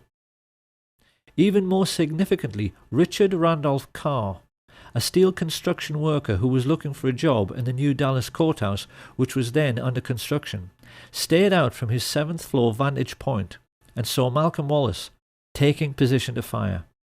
Testifying at the trial of Clay Shaw, he gave a minutely detailed description of a very heavy-set man in a sports jacket who wore large framed glasses. He could see the man so clearly, he even said his eyeglasses had large earpieces. America, the home of the brave and the land of the free, was about to discover that it wasn't what it thought it was. As the president's car made the turn onto Houston, government agents who had sworn an oath to uphold their country's democratic principles waited alongside mafia killers to murder their own commander-in-chief. One of the men they were working for, Sam Giancana, said this proved that in reality there was no such thing as white hats and black hats. That notion, he said, was just a sham for saps to cling to. The one thing I recognized was there are no black hats and there are no white hats. They all conduct themselves the exact same. And very good evidence of that is that the CIA would hire two so-called mafia men, Sam Giancana and John Roselli, to assassinate Fidel Castro. If there's such a difference, you're not supposed to have anything to do with each other. But in essence, the remark is really they're all in bed together. They all do business together. It was now that Abraham Zapruder pressed the trigger on his 8mm cine camera. Ever since that moment, the world has accepted that what he recorded was the definitive account of what really happened. What people must appreciate is that what they have just seen is not at all what really happened. Had you actually been there on the day, this is what you would have seen.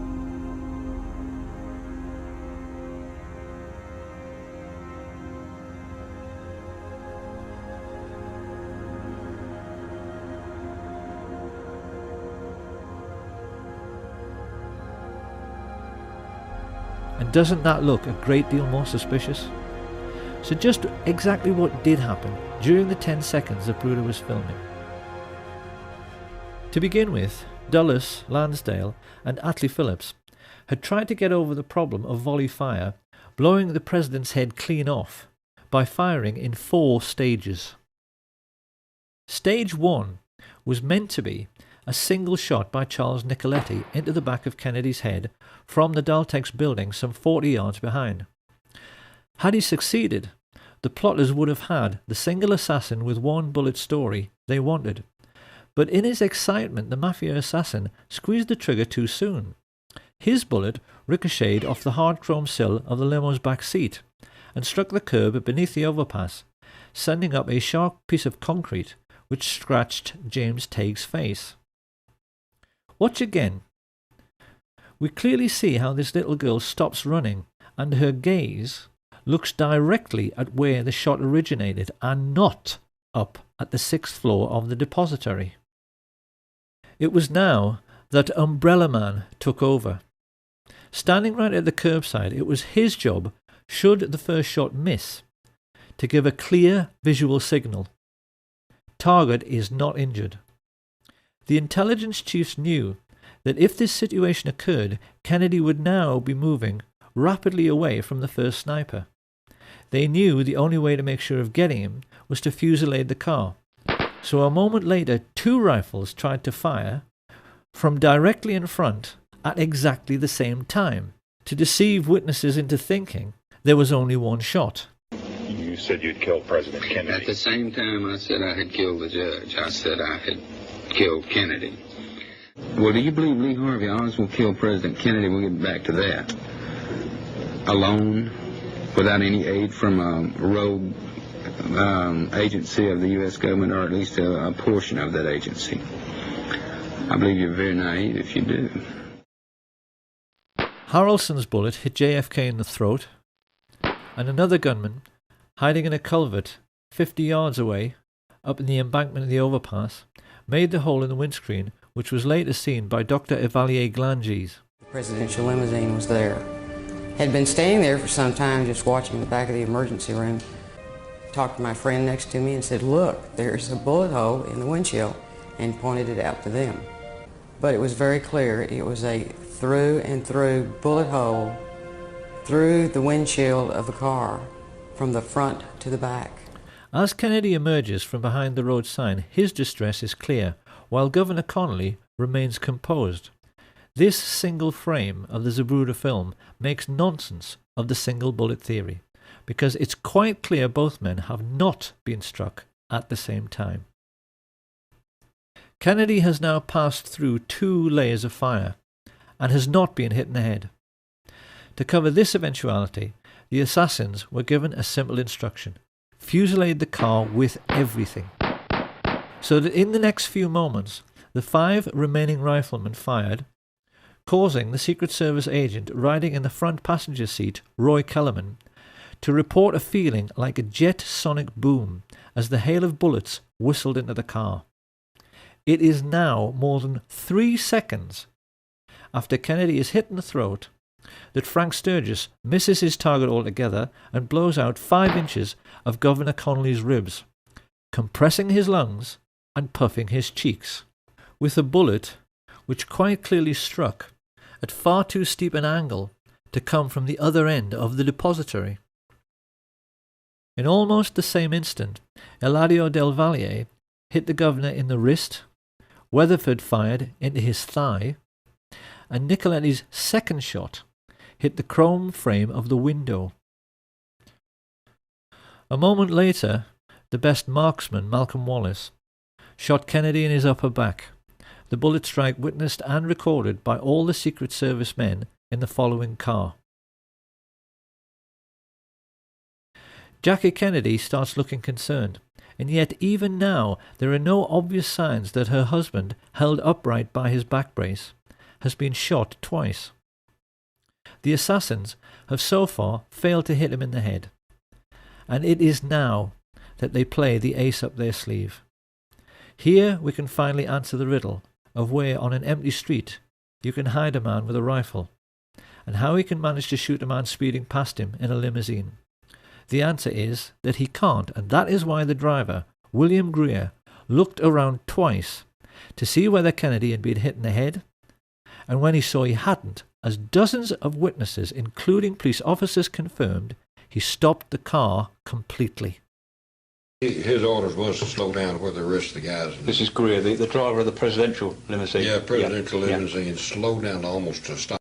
It is now that most people have been led to believe that Kennedy was shot in the head by Charles Boyd Harrelson, the sniper standing on the grassy knoll. This is not true. Because if we look at the angle of elevation of a shot from that area, it's obvious that a shot originating from above and right would have pushed Kennedy's head down and left, whereas it's quite clear that his head is knocked upwards and to the left by the impact. So where did that bullet come from? Incredibly, the answer has lain hidden in the most well-known and iconic image from the assassination of the motorcycle policeman heaving his bike onto its stand. Look now as we freeze frame him here. This is the moment when the whole world was looking up the hill toward the man who had fired from the grassy knoll, but that is not where the police officer is looking. He is looking down into the storm drain, because that is where that shot at a stationary car came from. The shot which all of the well-known assassination witnesses described as coming from behind the picket fence missed completely and ripped up the grass at Jean Hill's feet. She did not even notice, but we know this is true because the FBI told her so. So who were the men who fired unseen from the storm drains on Elm Street? One thing we know is that they were very young and had to be brought into the conspiracy because they had to crawl into a filthy, smelly sewer, something which the older, experienced mafia assassins would never have dreamed of doing. They were basically two kids looking for excitement. The first was Curtis Laverne Crayford, also known as Larry Crayford.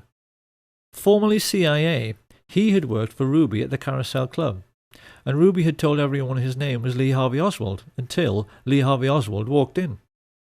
But while above ground, the world was taking pictures and running and screaming and trying to figure out what had happened, the other young man was stumbling along 400 yards of a reeking, fetid Dallas sewer pipe to emerge from this culvert.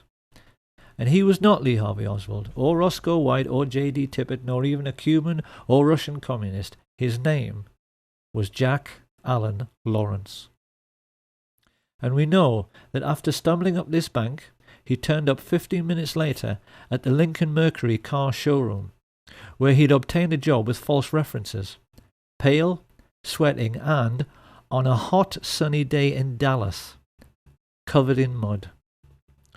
Telling his co-workers Albert Bogard and Robert Tater he had been ill that morning, he stumbled into the men's room and threw up while they, feeling his behaviour was suspicious, called the police, who made a record of the entire incident. Back at the plaza, the guilt of the radio men coordinating the gunfire can be seen from their behaviour. These two, Orlando Bosch and the Umbrella Man, have a seat, while everyone else runs around them. Bosch makes a report that the hit was successful, then casually walks away, just like the chief radio coordinator, Jim Hicks, with the radios clearly visible in their back pockets. A few yards away, the CIA's clean-up squad have begun working to remove all evidence useful to a forensic team. Deputy Sheriff Buddy Walters is here seen finding the bullet which struck in the grass near the manhole cover. He hands it on to one of the fake FBI men, who pockets it. While this is going on, Rogers, Harrelson, and E. Howard Hunt are discovered hiding in the boxcars of the train which they hoped would be their getaway vehicle, until it's prevented from moving by railway dispatcher and key witness Lee Bowers. They are photographed repeatedly as they are marched to the Dallas courthouse, and we can clearly see in this picture the radio receiver Hunt is wearing in his right ear, which is identical to the receivers worn by those Dallas police officers who were part of the plot. As they walk, they are overseen by Colonel Ed Lansdale, who secures their release and begins to give the press the cover story that this man is the major suspect and then acting alone, he shot the president from behind. The truth, as we now know, is that 8 separate snipers, firing 16 shots in 4 separate stages, had tried to make certain of killing the president by hitting him in the head and had failed abysmally. The shooting on the day had been nothing to write home about. A third of all the shots had missed the car completely. Had it not been for the ruse of bribing the driver to brake at a point painted on the curbside, which is still visible, so that Jack Lawrence could shoot Kennedy in the head from just 15 feet away, the president might have survived. So now we must address the question, why does the Zapruder film not show this very obvious setup of the limousine stopping for the headshot? The answer, of course, is that it has been tampered with. In the 1960s, Hollywood special effects teams had developed techniques for masking off segments of film frames to disguise the true movement of figures within the picture. In the Zapruder film, frames have been removed in order to fake a continuous flowing motion, so that we don't see the very obvious setup which dozens of witnesses reported. If you look now at the top of the frame, the doctoring of the film becomes perfectly obvious in the way in which the figures are blurred and yet the shadows are sharp, which is impossible. This CIA tampering with the evidence becomes even clearer when the Zapruder film is run next to the Orville Nix film taken from the other side. It's easy to see from the way the motorcycles suddenly close on the limousine that it stops completely. And we can see that frames have also been removed from the Nix film by the way in which Agent Clint Hill appears to move sideways while running forwards before leaping on the car. As the mad dash to Parkland Hospital begins, the chief coordinator in the assassination plot, George Herbert Walker Bush, casually relaxes with hands in his pockets at the entrance of the school book depository. Now this is going to be one of those all too familiar Kennedy assassination moments in which people will say, well, yes, it could be him, but how can we be sure? Because we've seen this kind of thing before with Badgeman.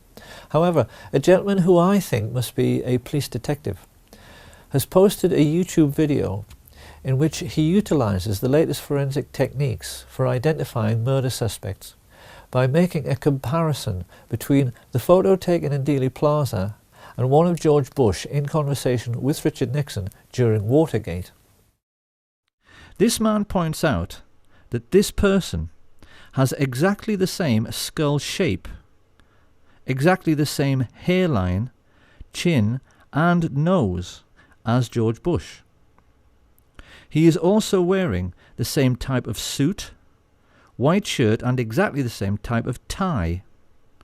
He is exactly the same height, the same weight, is wearing clothing which matches down to his shoes, but most importantly, he has a characteristic mannerism of cocking his right wrist when he puts his hands in his pockets. We know from this declassified FBI memo that George Bush was in Dallas, staying at the Sheraton on November 22nd. So can there be any doubt about this person's identity? Surrounded by the corrupt policemen he was coordinating, Bush knew already that if an honest officer should happen to catch one of the assassins, it would, because of what Mark Lane rightly calls plausible deniability, make no difference. Because what would they find? Mafia hoods with prison records as long as their arms? Or contract killers like Charles Harrelson? They certainly wouldn't have found anyone who carried CIA credentials or anyone whose involvement with the government could be traced. But even while he smiled and chatted to his fellow killers, Bush was unaware that the plotters had just made their first big mistake. They knew that they had to forensically control the body from the moment the shots were fired, and the moment Kennedy entered Trauma Room 1, that control had to be relinquished. Although they had CIA agents placed in the emergency unit, these people were not aware of the throat wound, which could hardly be seen because it was so tiny. It was at this moment that all the Dallas doctors and nurses like Aubrey Bell made a mental note of this very obvious sign of a frontal entry shot. One of the Dallas medical team, Dr. Charles Crenshaw, a junior doctor at that time, vividly recalls what the first professionals in the Kennedy killing had to deal with. The second wound was here in the throat, right above the necktie. It was a small opening, very small, 3 to 5 millimeters, about the size of your little finger. I looked at the wound again. I wanted to know and remember this the rest of my life. And the rest of my life, I will always know he was shot from the front. And also described the portion missing from the rear of Kennedy's head after the impact of the frangible bullet, which hit him in the right temple. The bullet struck about where and passed about where? From here right through. And taking out the back or the occipital part, the back of your head. This was gone. It's approximately 1 o'clock Central Standard Time today here in Dallas. He died of a gunshot wound. This information soon made its way to the media. And this is why, at the very first press conference, Press Secretary Malcolm Kilduff correctly described the cause of death and direction of the shot. In order to find a means with which to contradict this evidence, the cover-up now began in earnest, with the summoning from the Restland Funeral Home of a CIA agent who was known for being the best in the business at reconstructive surgery on cadavers, John Melvin Liggett. This man was actually attending a funeral when he was told of the president's assassination and asked to go to Parkland by the coroner. What he didn't know as he drove away was that one of his clients in this macabre and gruesome story was at that moment still alive. When he was arrested years later by New York police detective Jim Rothstein, Frank Sturgis, on discovering that Rothstein was a Bay of Pigs veteran like himself, got into an old army buddy's conversation with him and said first of all that after the assassination he returned to the Miami safe house where he ridiculed Marita Lorenz for missing history. It was all perfectly safe, he told her. No cops, no newspaper investigation. Everything was covered. I asked Sturgis, Jesus Christ, Frank, did you shoot the president? Did you have something to do with that? He said, who gives a shit? Yeah, who's going to prove it? He said, we kill a lot of people. What the hell's the difference? Sturgis then went on to say that Dallas police officer J.D. Tibbett was actually gunned down by the radio talk show host G. Gordon Liddy, who was at that time a CIA agent working with E. Howard Hunt. And here we must address a question which puzzled assassination researchers for years. Why did a Dallas policeman have to die within a few minutes of President Kennedy? What possible function could he have played in the overall plot as a corpse? One would think the authorities could have caught the fleeing patsy without any need to incriminate him any further. So why did the life of J.D. Tibbett also have to end on the 22nd of November 1963? Where did he fit in? In only the last few years, a wonderful investigator called Robert D. Morningstar discovered one tiny little fact about Jefferson Davis Tibbett, which became the most important single piece in the completion of this puzzle. Because Officer Tibbett had a nickname.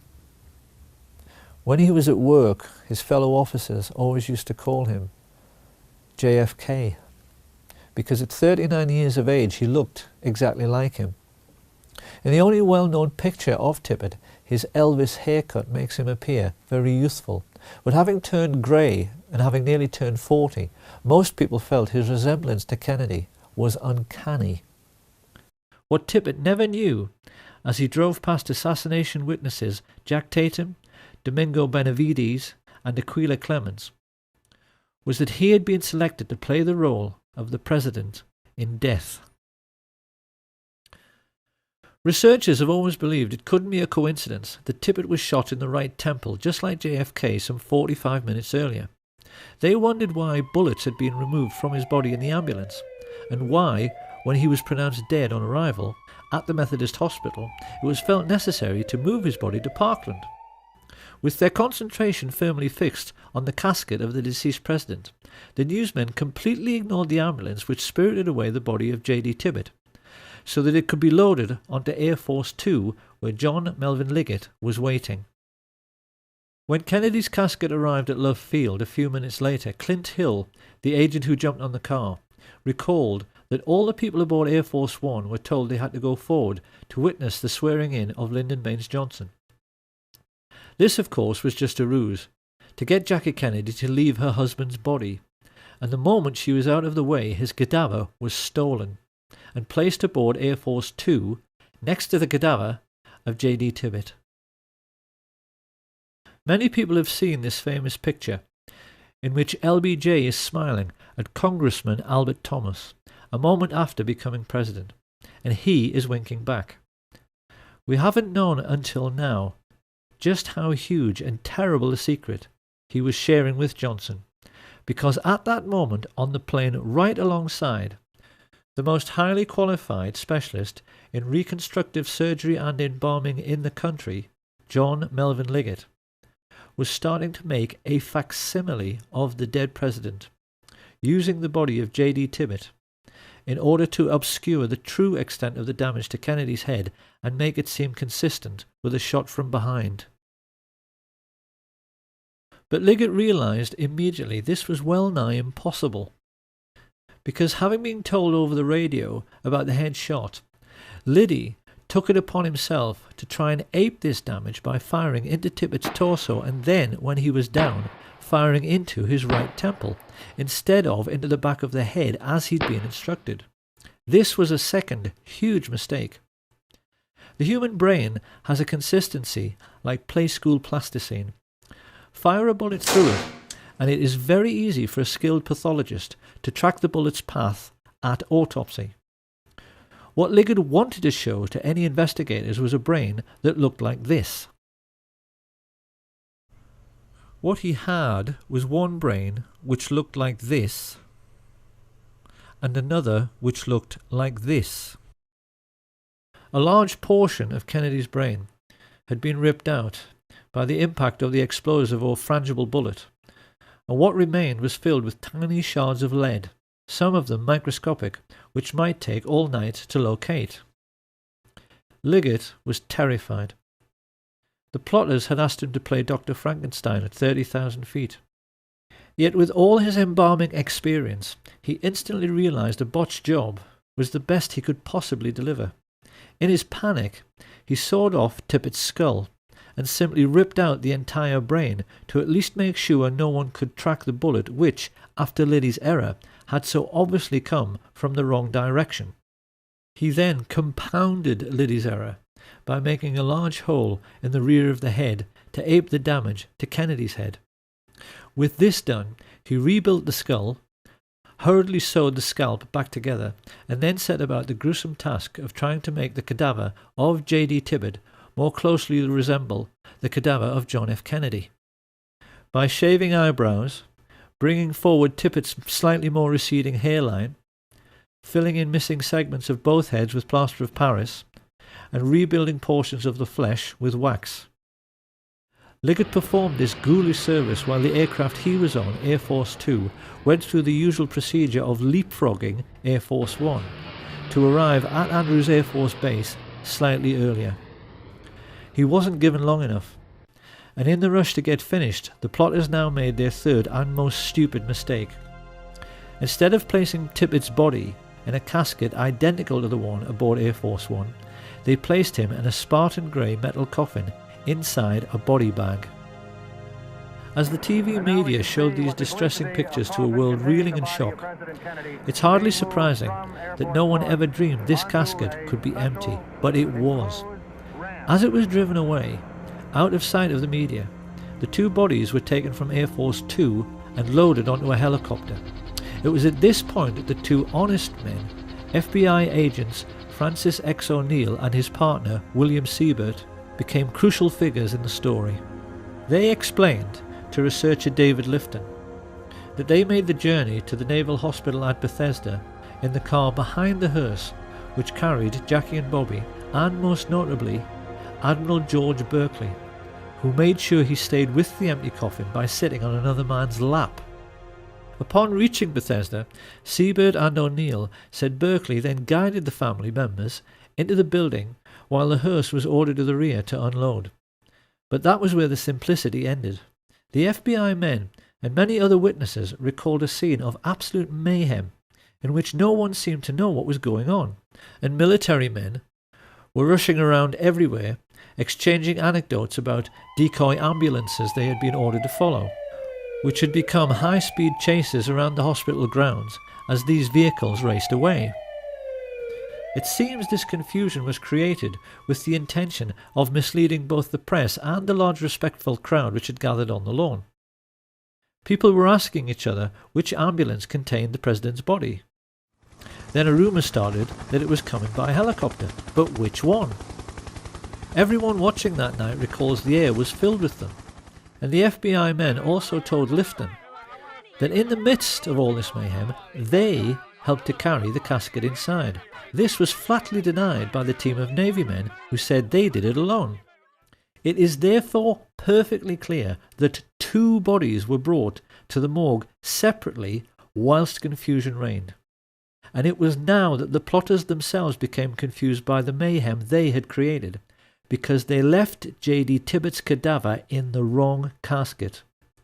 It should have been switched and gone into the autopsy room in the large expensive casket used in Dallas. I helped put President Kennedy's body in a bronze ceremonial casket on November 22nd, 1963 at Parker Memorial Hospital.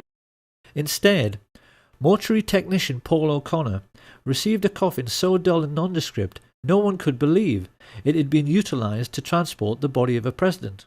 It was a very plain casket, and when I say plain, I mean it was pinkish gray. It had pink and gray on the sides. There was nothing fancy about it as far as being bronze. It wasn't bronze. The autopsy then became a farce the moment it began. While Siebert and O'Neill made their now famous and entirely correct observation that the body seemed to have undergone surgery prior to autopsy mainly in the head area, Commander Humes himself testified that the moment he touched the head, pieces of the skull fell down onto the autopsy table. That is not possible unless surgery was done before post-mortem. And that surgery could only have been performed aboard the aircraft because there was no other time to do it. Humes then found that he had to try to work with Admirals Berkeley, Galloway and Kenny actually touching his elbows, and became increasingly confused and embarrassed himself at his utter failure to find any trace of the bullets which killed the president. Of course, this was hardly surprising, considering the president lay dead in an adjoining room, and that Liggett had removed all the bullets from J.D. Tibbet. As the autopsy proceeded, O'Connor revealed that Berkeley interfered constantly in the procedure, steering Humes away from the torso, where he would have found the holes made by Liddy. And while everyone in the room remained aghast and disturbed by the huge hole in the back of the head and absence of any brain matter, 2 porters O'Connor had never seen before came in pushing a trolley, which had a sheet on it which hid a small lump. They had told people in the corridor it was a dead newborn baby, but it turned out to be a complete brain, which could only have come from a 3rd cadaver. This was weighed and pickled in formaldehyde before anyone even had a chance to inquire when it had been removed. The most farcical moment of all came when Humes faced Arlen Specter in front of the Warren Commission and found the leading counsel pressing him to say that the wound he found in the back of the head was an entry wound. His incredible answer was that the bullet could only have entered and exited from the rear. Humes actually told the world that the bullet had done a U-turn inside the president's skull. Now that we know the truth, it may seem remarkable that David Lifton got so close, and yet never quite realized that what he had been investigating for 15 years was a body switch. But can we really be surprised? Like so many other decent men, Lifton was simply unable to imagine that anyone could ever think up such a grotesque and degenerate conspiracy. He simply never realized that what he was dealing with was nothing less than the devil himself. And for those who find all this impossible to accept, one of the devils who murdered JFK, Frank Sturgis, was perfectly candid about how routine body switches had become in the CIA by 1963. There was a switch. Body switch. A body switch, yes. The truth about the autopsy is that the devils who killed Kennedy messed up very badly. They had wanted to show the world actual photographs of a single bullet wound from behind. As it was, they had to resort to a lot of badly faked photographs, which critics like Robert Groden easily discredited, and silly drawings, which everyone realised did not line up anywhere near the schoolbook depository. With the autopsy over, Mrs. Kennedy and the President's brother were shown the body prepared for burial. Not surprisingly, they were wholly unconvinced by Liggett's attempts to make a Dallas police officer look like the President of the United States.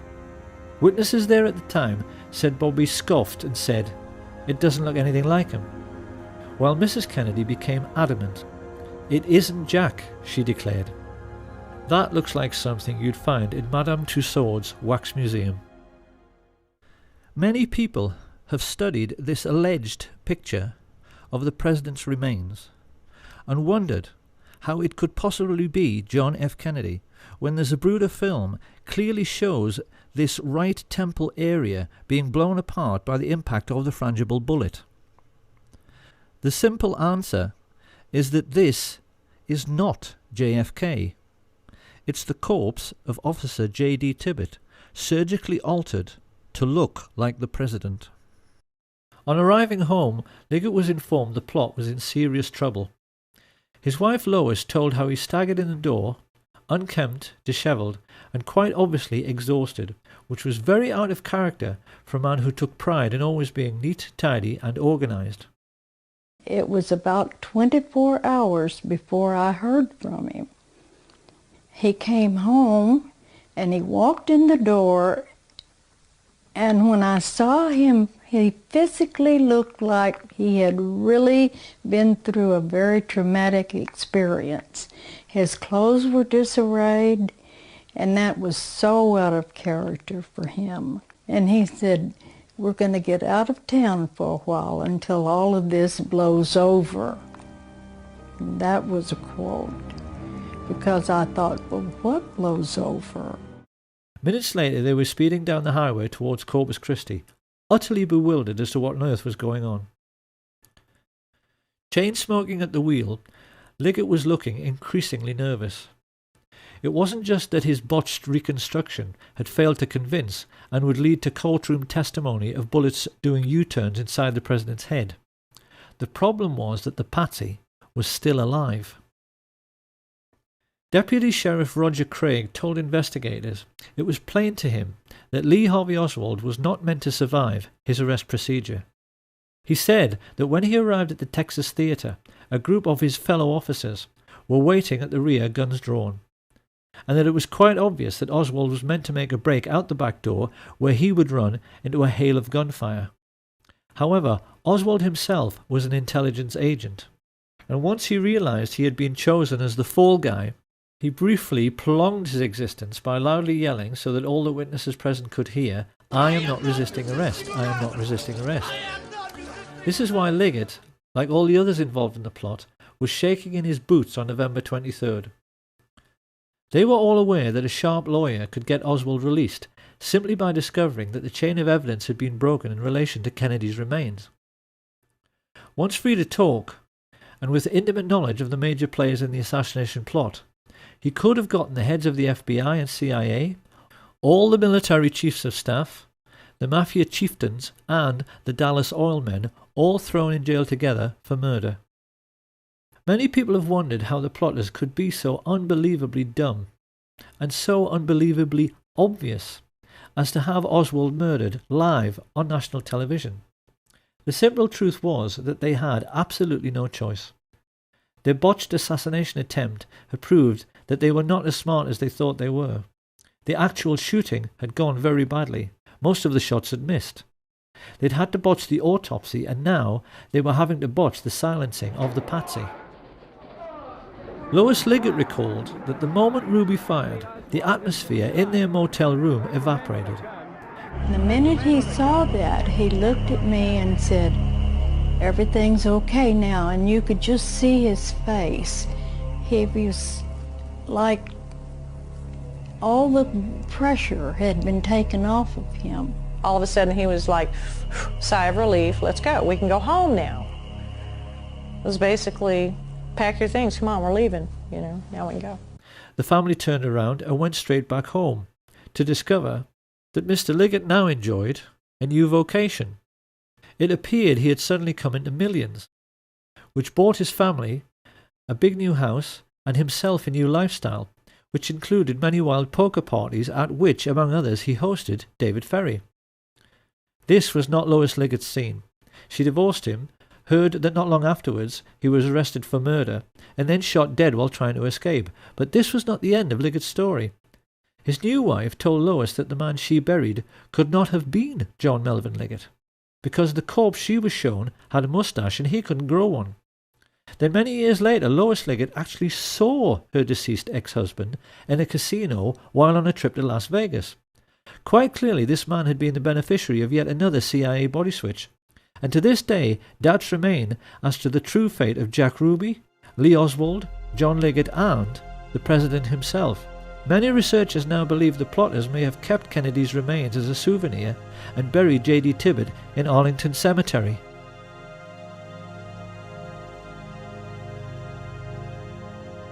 All added together, the pilots, spotters, radio men, mafia assassins, embalmers, physicians, and corrupt agents from the FBI, CIA, and Dallas Police had cost the American Nazis $25 million, approximately $2 billion in today's money. But they could afford it. In the years that followed, they cynically kept the war in Vietnam going by putting in just enough troops so that the line never moved forward or back. And while the American fat cats grew fatter on the military-industrial contracts, their mafia friends used the CIA's complete immunity to smuggle trillions of dollars worth of cocaine and heroin around the world. Sir, the Republicans are trying to blame you for the existence of a small air base at Mena, Arkansas. This base was set up by George Bush and Oliver North and the CIA to help the Iran-Contras, and they brought in plane load after plane load of cocaine there for sale in the United States, and then they took the money and bought weapons and took them back to the Contras, all of which was illegal, as you know, under the Boland Act. But tell me, did they tell you that this had to be in existence because of national security? Well, let me answer the question. No, they didn't tell me anything about it. Of course, when criminals are making easy money, they tend to become lazy and careless, and this is what led to Watergate. Someone's here.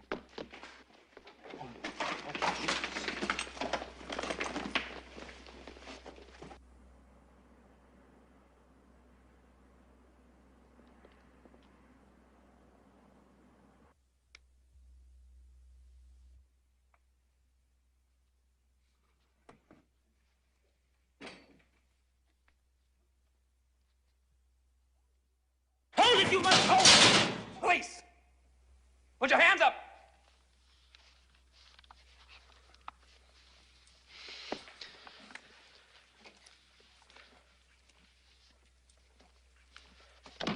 Drop that jacket!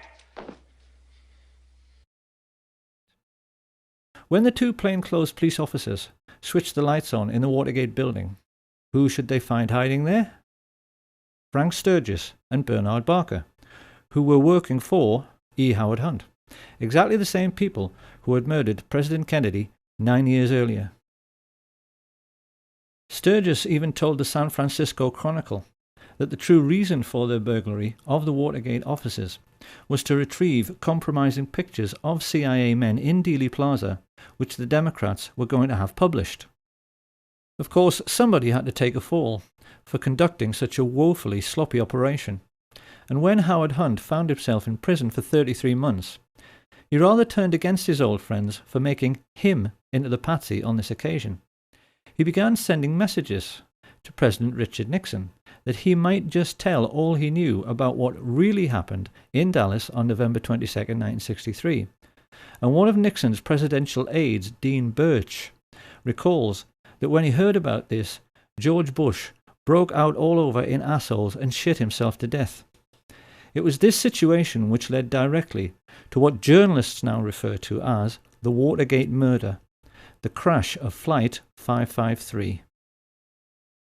On December the 8th, 1972, Dorothy Wetzel Hunt, the wife of E. Howard Hunt, boarded a flight from Washington to Chicago. A CIA agent like her husband, she carried $250,000 in her bag, which was to buy the silence of his Watergate co-conspirators. Travelling along with Dorothy was CBS News correspondent Michelle Clark, whose CIA boyfriend had been able to give her a unique journalistic insight into what Watergate was really all about. These two women boarded the aircraft with a dozen other individuals who at that time had information which E. Howard Hunt claimed was going to blow the White House out of the water. As the plane made its final approach through fog and very low cloud, the people living near the aircraft runway sensed something rather strange was going on. The normally quiet suburban street suddenly filled up with cars, and a moment later, having been told to power down too early, Flight 553 emerged from the mist and clipped the branches of some trees before crashing on top of several bungalows on West 70th Street. The watching neighbours were then staggered to see FBI agents immediately leap out of their cars and start rooting around in the debris, a full 10 minutes before the fire brigade even arrived on the scene. 44 people, including Dorothy Hunt and Michelle Clark, were killed in the crash. E. Howard Hunt served his time and came out of prison a widower and $1 million richer. The Nazi shadow government of the United States had faced a blackmail threat and the possibility that their complicity in the murder of President Kennedy might become public knowledge. Their response was to bring down a civilian airliner onto a residential district. They covered it up by having FBI agents on the ground seek out and remove all incriminating documents from the dead bodies found in the wreckage. And when the local TV station received an anonymous phone call from a radio ham who had monitored the deliberately misleading exchanges from the Midway Control Tower, which caused 553 to crash, an FBI agent simply confiscated all the tapes, thus eradicating all information pertaining to the accident. This is how the agents of the US government now behave. They function essentially as a goon squad of mercenaries and murderers, hardly any different to Hitler's Gestapo, and are used as a private intelligence service and as personal hitmen for America's richest families, their only role being to cover up the dirty tricks which the rich people are playing on their fellow countrymen every day. Along with threats and murder, the most important weapon used by this private army of footpads in this ongoing cover-up is disinformation. And it's here that we can now address a question which will probably be bothering the huge numbers of people who have taken an interest in the Kennedy assassination and in the many documentaries produced by assassination researchers over the years. What happened to Badgeman? The answer is very simple. He never existed. He was simply a phantom, created by the CIA's disinformation machine to lay down a trail which led nowhere. So now another question appears. If this is so, why have so many people spent a quarter of a century trying to discover his identity? By examining this question, it is now possible to reveal the extraordinary lengths America's rulers have gone to in order to hide the truth about the Kennedy assassination. America's oligarchs grossly underestimated the courage and skill of those who tried to uncover the truth about the Kennedy killing, none more so than the brilliant and tenacious Mark Lane. By the mid-1960s, his film Rush to Judgment had left the country in no doubt that they had been multiple gunmen acting together in some sort of conspiracy. Once he had proved this beyond any doubt, the only question remaining was, how big was the conspiracy? So it came as no surprise when polls started showing that 9 out of 10 Americans believed it had to be the CIA. This internal memorandum reveals just how nervous the agency was about this development. It spells out in no uncertain terms the concern spreading in the corridors of power, and the urgent need to rectify this situation through the use of assets in the media. This great image problem led America's Nazis into initiating Operation Mockingbird, an ongoing policy of using the colossal wealth they were now amassing from drugs and weapons sales to buy up as many TV and film companies, newspapers, and local and national radio stations as they could lay their hands on, to the point where by the 1970s they were proudly boasting that everyone of any significance in the media is CIA. Do you have any people being paid by the CIA who are contributing to a major circulation American journal? We do have people who submit pieces to American journals. Do you have any people paid by the CIA who are working for television networks? This, I think, gets into the kind of getting into the details, Mr. Chairman, that I'd like to get into in executive session. Virtually every well-known journalist, newspaper editor, and television presenter became a secret CIA agent, as did many entertainers and film stars. The question now was how best to use trusted public figures like Walter Cronkite. And this was how the first investigative documentaries about the Kennedy assassination came to be made. It will come as a terrific shock to those who have sought truth and solace in these many films, feature articles, and TV specials, to learn that every last one of them, including Oliver Stone's JFK, was actually produced by the CIA.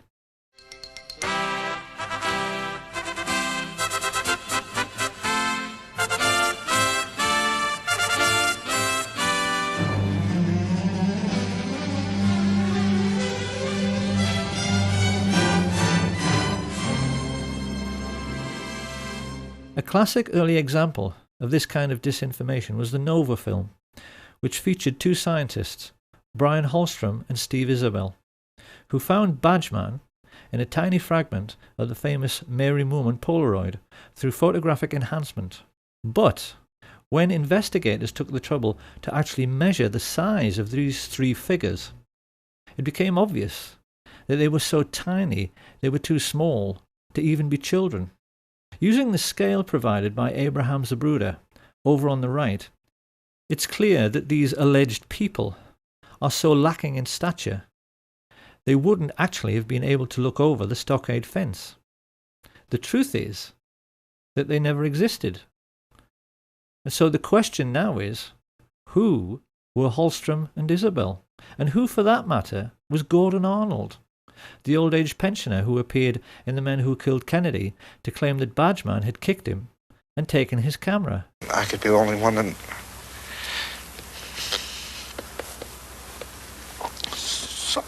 saw the man.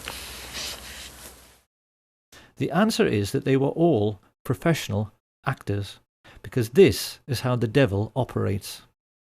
Devils mix lies with truth in order to make the lies sound more plausible. And it seems that the idea for using actors in this way might very likely have come from E. Howard Hunt himself. After Hunt's deathbed confession, in which he admitted the involvement of the CIA, his son, St. John Hunt, posted many revealing statements about what kind of character his father was. It's quite well known that E. Howard Hunt wrote spy novels and screenplays. And when he was discussing this, St. John Hunt maintained his father tried to live his life as if every day was another exciting scene from a movie, to the total exclusion of his own family. The way St. John Hunt put it was, he would never cut carrots or go shopping with us or anything like that. James Bond doesn't have a family. Historians are well aware that the CIA studies everything which is impressive, and it now seems very plain that they were greatly influenced by the brilliance of the Levinson and Link Columbo series, particularly one episode, Murder, Smoke and Shadows, in which the killer, who is a ruthless young movie director, tries to confuse and mislead Columbo through his powers of creating illusion, only to have the tables turned when this is done back to him, because the whole point of that episode is that the audience never know who is and who isn't supposed to be an actor. The Men Who Killed Kennedy series was laid out in the same way, whilst a few of the interviewees, like the Willis family, were genuine. Most of the people claiming to be witnesses were simply actors, whose only job was to keep people's minds on the grassy knoll, so they would never think about the storm drains and where the shots actually originated. Oliver Stone's film was made to serve exactly the same purpose. It's also very clear that the CIA spent a lot of time studying the emotional breakdown in interviews with people like the ambulance driver Aubrey Reich. Intelligence agents are fully aware that when an audience sees someone sobbing from grief on screen, they tend to become emotional themselves. This is how sensitive, humane people react. And when this happens, you're no longer thinking. And when you're no longer thinking critically, when you suspend skepticism for the sake of emotionalism, you can be fooled. I wanted to tell you why I grieve. But why I don't despair. I'm sorry. Of course, having heard this, people will wonder how anyone could be cynical to such a degree, and it's a perfectly legitimate question, because as we shall see later, this would not be the last time that the American public were fooled by actors sobbing on national TV. And these monstrous fabrications were not confined only to television. Soccer man. In 2003, a book was published called Blood, Money and Power, ostensibly written by Texas law attorney Barr McClellan. This book signalled a shift in establishment policy by claiming that Lyndon Baines Johnson, a natural suspect as the king who might have killed the king, was behind the entire plot, and used his own attorney, Ed Clark, to pay off the gunman. Researchers noticed that at exactly the same time, a lot of information suddenly became available about all the murder plots LBJ had been involved in with Cliff Carter and Billy Solestes. We were then treated to the sensational deathbed confession of E. Howard Hunt. And in the book itself, the serious researchers found this extraordinary paragraph. Wallace centered on Kennedy's head and fired. The shot went almost 200 feet but was barely low and slightly to the right, hitting the president in the back shoulder blade. The bullet was deflected upward ever so slightly, exiting at the tie knot, the bullet's jacket separating to hit and crack the windshield, the remaining slug hitting the curbing in front of James Tague, an onlooker standing in front of the triple underpass on Commerce Street. The slug knocked cement shards in all directions. A splinter nicked Tague on the cheek. So just exactly what is going on here? This is quite obviously a ludicrous assertion. So what is it all about? What it's all about is that the CIA actually wrote this book. They knew that the critics had been able to laugh loud and long at the single bullet theory because the FBI had had to change their story.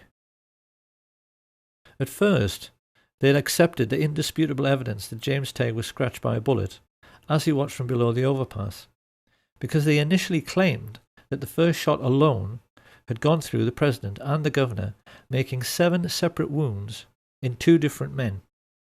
The second shot was the headshot, and presumably the third struck Tague. However, once the Zapruder film and dozens of eyewitnesses made it plain the first shot missed, the FBI had a problem. How could they account for the throat shot, headshot, and Tague shot with just 2 remaining bullets?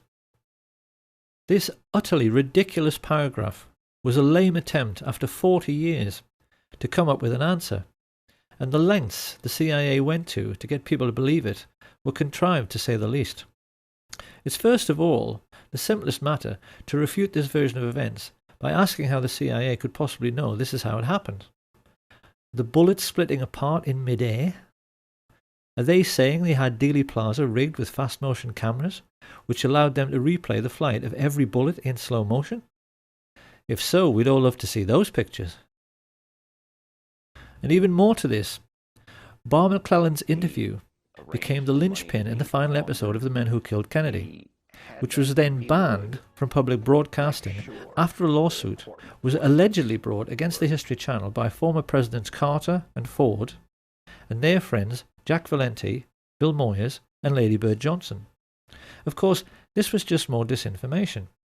What the plotters hoped to achieve was that by getting the series banned, but making it available on the internet, the seekers after truth would be duped into thinking it must be true, precisely because it had been banned from mainstream media. It's a double bluff. It is quite possible, after all of this ludicrous skullduggery, that even the CIA themselves couldn't remember what purpose it was all supposed to serve. But the general idea was that the public was supposed to swallow the notion that Lyndon Baines Johnson was the primary culprit in this entire affair, because he's dead and can't speak for himself. It is absolute nonsense to suggest any such thing. Lyndon Baines Johnson was, like Hitler and Richard Nixon, a mere puppet of the oil men and the merchant bankers and military industrialists, something he finally admitted to. I can't honestly say that I've ever been completely relieved of the fact that there might have been international connections. You mean you still feel that there might have been? Well, I have not completely discounted. The notion that he was the criminal mastermind behind the Kennedy assassination is simply another disinformation falsehood dreamed up by the CIA. He was most definitely involved in the plot and offered up his personal hitman, Mac Wallace, to be part of it, but the men who actually masterminded the plot were Allen Dulles and David Atlee Phillips, with George Bush being the most important figure in the actual execution of the plan, and even they, in the end, proved themselves to be just as crude and obvious as anyone else in the way they took care of anyone who might incriminate them. On the 22nd of February 1967, Eladio Del Valle and David Ferrie were both murdered within minutes of each other, when it seemed they might give information to the Jim Garrison investigation. Charles Voigt Harrelson and Milwaukee Phil Aldericio suffered convenient early deaths in jail, and having been ordered to testify before the House Select Committee on Assassinations, both Charles Nicoletti and George de Mohrenschildt were shot dead at the same time on the 29th of March 1977. Having been scheduled to testify before the same committee, Johnny Roselli met a similar fate.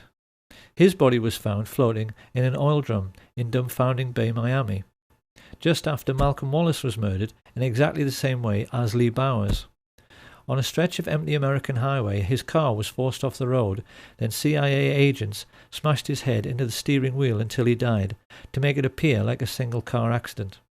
Not long afterwards, Sam Giancana was shot in the back of the head while cooking sausages, and his spy inside the Chicago police force, Richard Kane, was blasted to death with a sawn-off shotgun in Rose's Sandwich Shop on the 19th of December, 1973. Absolute proof that George H.W. Bush was the most important figure behind these grisly murders and the Kennedy assassination surfaced quite recently in a declassified FBI memo which revealed he was working for the CIA in 1963 and not from 77 onwards, as he'd always claimed. He had been a lifelong friend of George de Mohrenschildt, who had actually begged him for help when he realized the CIA were trying to kill him. It was therefore rather ironic that when the police checked de Mohrenschildt's wallet, they found an address card, which gave them a direct lead straight to the guilty party had they but chosen to follow it up. It said George Poppy Bush, his CIA code name, Zapata Petroleum, Midland, Texas. It became a farewell note from the man who coordinated the crime of the century, a man whose father, Prescott Bush, had created the CIA in the first place, along with his friends some 30 years before, purely in order to take care of their own business interests. They arrogantly believed they were more intelligent than anyone. But in the end, the means the George Bush-led CIA chose to silence all the major underworld figures who might incriminate them proved to be every bit as crude and obvious as Ruby's killing of Oswald on television. The whole point of George Bush and his Central Intelligence Agency was that they were supposed to be intelligent, and yet in the end they couldn't even fool little old ladies. And who is going to inhibit them? The gangsters that are running this country is going to inhibit somebody. All institutions of the American government are essentially a gangster syndicate, and everybody knows this. So perhaps it's time now to ask what we have learned and how best we can use this new understanding about the West's secret history to evaluate what is really going on in our world right now. To begin with, let's answer a couple of questions which have perplexed many people over the years. A great many researchers and historians have wondered why the Kennedy family themselves almost seemed to be aiding and abetting the cover-up by choosing to be so quiet about the assassination itself. After the revelations of Chuck Giancana, there now seems little doubt that this is because they know a full disclosure of Joe Kennedy's dirty political dealings with the mafia would likely leave the Kennedy name in a very tarnished state. Up until now, history has tended to give the Kennedy patriarch a distinguished and squeaky clean image which went along with his appointment as the American ambassador to Britain. Like most things about the ruling class, this image is false, because it's clear that Joe Kennedy was every bit as big a crook as his business associate, Sam Giancana. However, it also seems necessary now to revise the entire history of the Kennedy brothers. The reputation of Edward Kennedy never recovered from the Chappaquiddick incident, in which Mary Jo Kopechne lost her life when she drowned in his overturned car when he allegedly drove off this unlit bridge whilst under the influence. At the time, the public believed this was a married man misbehaving, but it's come to light recently that our old friends Frank Sturgis and E. Howard Hunt were seen in the Martha's Vineyard area just prior to the accident. Once again, it's the same dirty people pulling the same dirty tricks. The media's treatment of this affair destroyed any chance Edward Kennedy might have had of becoming president, and we do now have to wonder if this was yet another example of the CIA controlling public opinion. To the same end, it is also now clear why such venerable institutions as the BBC and other prominent European broadcasters have assisted in the cover-up. They always knew the Kennedy assassination was a can of worms, and that if the whole truth in the story were pursued vigorously, it would lead right back to the gates of Auschwitz and the obscene profits which Europe's royalty and heads of state made from their investments in slave labour. This is a brutal truth which the West must now confront, and an equally brutal problem the United States must now face is the question of what has happened to the US military in the intervening years since it murdered its own commander-in-chief. The answer is that America's armed forces are now completely controlled by the American mafia. The mob don't even need hitmen anymore. They use United States Marines as assassins. They are, as Sam Giancana said, one organization who keep a low profile while they control the world as a business. And in an effort to prove this is so, in 1998, Pastor Rick Strawcutter videotaped a quite remarkable interview with Kay Pollard Griggs, formerly the wife of Colonel George Griggs, who for many years was the head of NATO. He was also an alcoholic of that well-known kind who are shy and unable to communicate when they are sober, but who then cannot stop talking once they have a drink. During the course of a stormy marriage, punctuated by periods of domestic violence, which cost Kay Griggs many black eyes and broken bones, she learned that her husband had been turned into a brutal psychopath as a consequence of his military training, which included induction into what is known as the Pink Triangle, the Cherry Marines. Over the years, far too much has been written about Lee Harvey Oswald. But what is remarkable is that few historians were ever aware that, like most Marines who worked in intelligence, he was homosexually recruited and was part of the same-sex club which included Jack Ruby, George Senator, and David Ferrie. Kay Griggs explains that these selection procedures came into the US military when the cream of the death's head sporting Nazi top brass joined the American ranks at the war's end. Ever since then, the Greek and Spartan traditions which Hitler so admired, and which were integral to the German army, have found their way into American military culture and are now manifest in the way that the old skull and bones procedure for identifying and, most importantly, controlling rising stars is now used to select the top brass of the future. In a nutshell, boy soldiers who want to rise in the ranks can only do so by doing favors for the older men. So George Bush, I mean, all these people rise up through the ranks on the same club. Right. No wonder, you know, I saw a little TV clip one time where a reporter was asking George Bush and others about the Order of the Skull and Bones. You were both in Skull and Bones, the secret society. It's so secret we can't talk about it. What does that mean for America? I mean, if this really got out, that these guys are all inducted because they've got some kind of homosexual thing on them. Indoctrination. I mean, or induction. They have to do that. Yeah. They do that. Yeah. Even in a coffin. And it's even now coming into the military totally. The chiefs do that. They put them in the coffin. They do the bowling ball trick. Okay, you're going to explain this. What happens when you get in the coffin? Why do you get in a coffin? Oh, they get, when you get your eagles, that's a German thing. Okay. You know, it's what the German high command did, and most of them, you know, had the boyfriends and stuff, the Krupps and all of that. It is a German thing that they say goes back to Greece, and it's all the male Marine-looking men that they do it with. See? So now the chiefs have to do that. What they do is they get, George said it's like a zoo. They get everybody really drunk, and they sometimes call it dining in. Shellback is another time that they do it. Not everybody does it, but the ones who do it, if they're young, they get right up to the top. It's a... okay, well, what actually do they do? They've got a coffin, they get inside anal this... sex. Oh, that. They put them in the coffin and they do things. This is how military recruits are now controlled. And the mafia military exert a similar hold over all career politicians. At some time on the way up, they are manoeuvred into a compromising position, usually through the use of two-way mirrors in a brothel. And once the mafia military have got something on them, the career politicians, judges, senior police officers and media moguls face a stark choice. Either take your payoff, which is usually worth millions of dollars, or go to jail for life for your misdemeanor.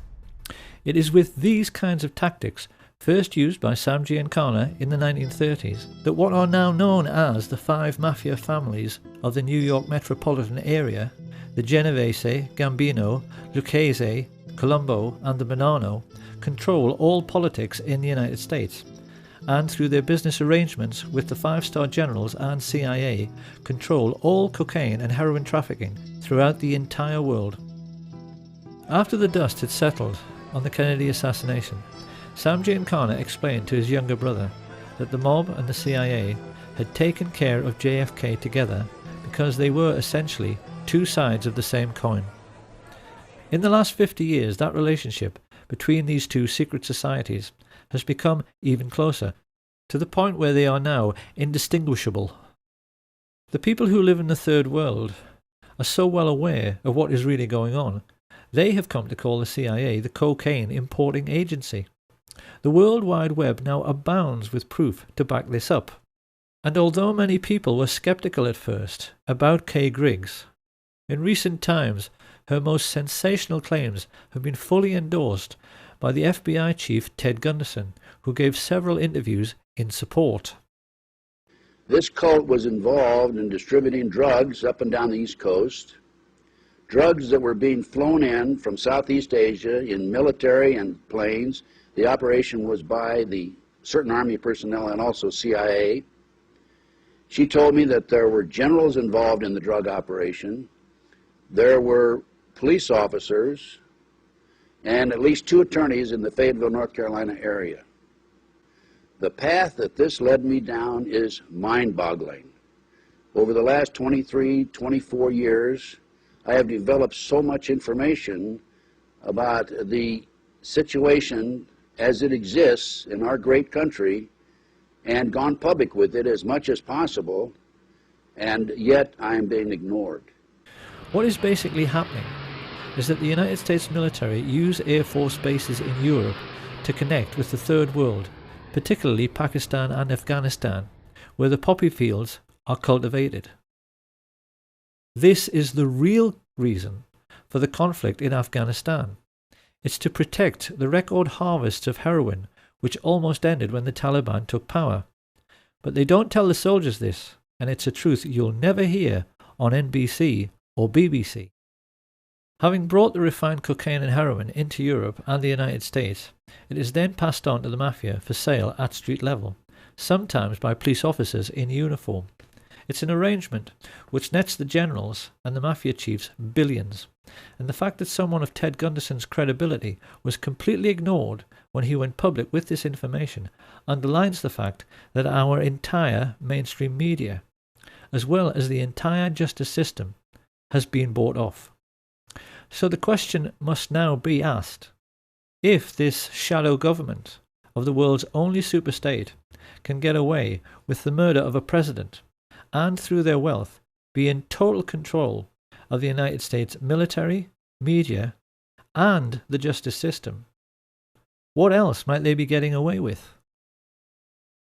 Could it possibly be that the serious researchers have been right all along, and remembering what happened to Flight 553, that 9/11 truly was one huge confidence trick?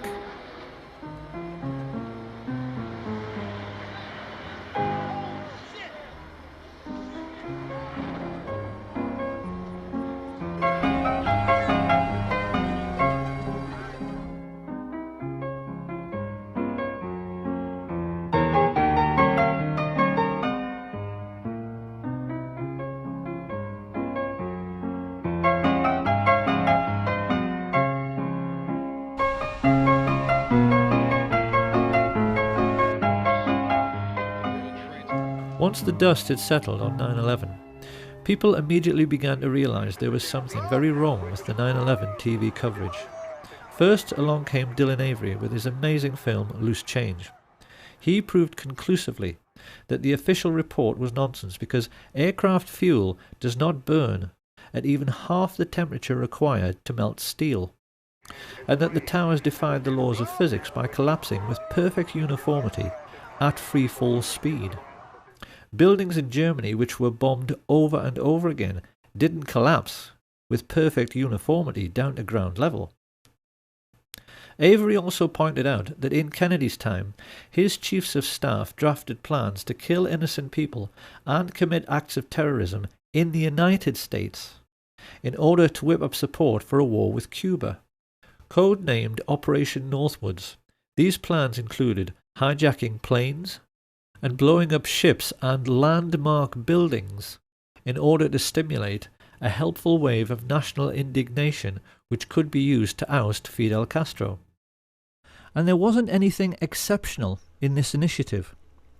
Northwoods was an offshoot of the notorious Operation Gladio, a sustained campaign organised by MI6 and the CIA, which perpetrated many bombing atrocities in post-war Europe, which they blamed on what they said were communist terror organisations. A typical example was the horrific bombing of Bologna railway station in 1980. Italians will be appalled to learn this outrage was committed by the Americans and the British. But this particular atrocity, which like all others during this period was intended to keep people living in fear of a bogus enemy, so they would accept increasing state control by so-called strong leaders, illustrates only too well the fact that some 40 years prior to 9/11, the cabal of secret Nazis who killed Kennedy were making serious preparations for terrorist attacks upon their European allies and even upon their own country. In the 9/11 news footage, it is abundantly clear that the interviewees are actually paid actors, speaking lines which have been written for them. I feel like I was in a movie. This is exactly the same situation as in the men who killed Kennedy. And because these are people who are being expected to perform, they tend to overdo it. I could be the only one that saw the man. They killed the president. And to be honest with you, if I'd have known this,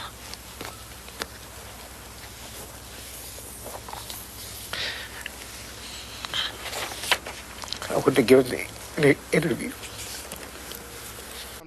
It is perfectly clear that the 9/11 street people are trying much too hard to convince their audience. Approximately several minutes after the first plane had hit, I saw this plane come out of nowhere and just ream right into the side of the Twin Tower, exploding through the other side. And then I witnessed both towers collapse, one first and then the second, mostly due to structural failure because the fire was just too intense. 9/11 was in reality just another CIA special effects movie production. And it really has become the Kennedy assassination's long-lost twin, because witnesses who know the truth of what really happened are all being murdered. This didn't stop some people from immediately pointing out that the London Tube bombings were a hoax. The alleged terrorists couldn't have ridden into London on a train which was cancelled.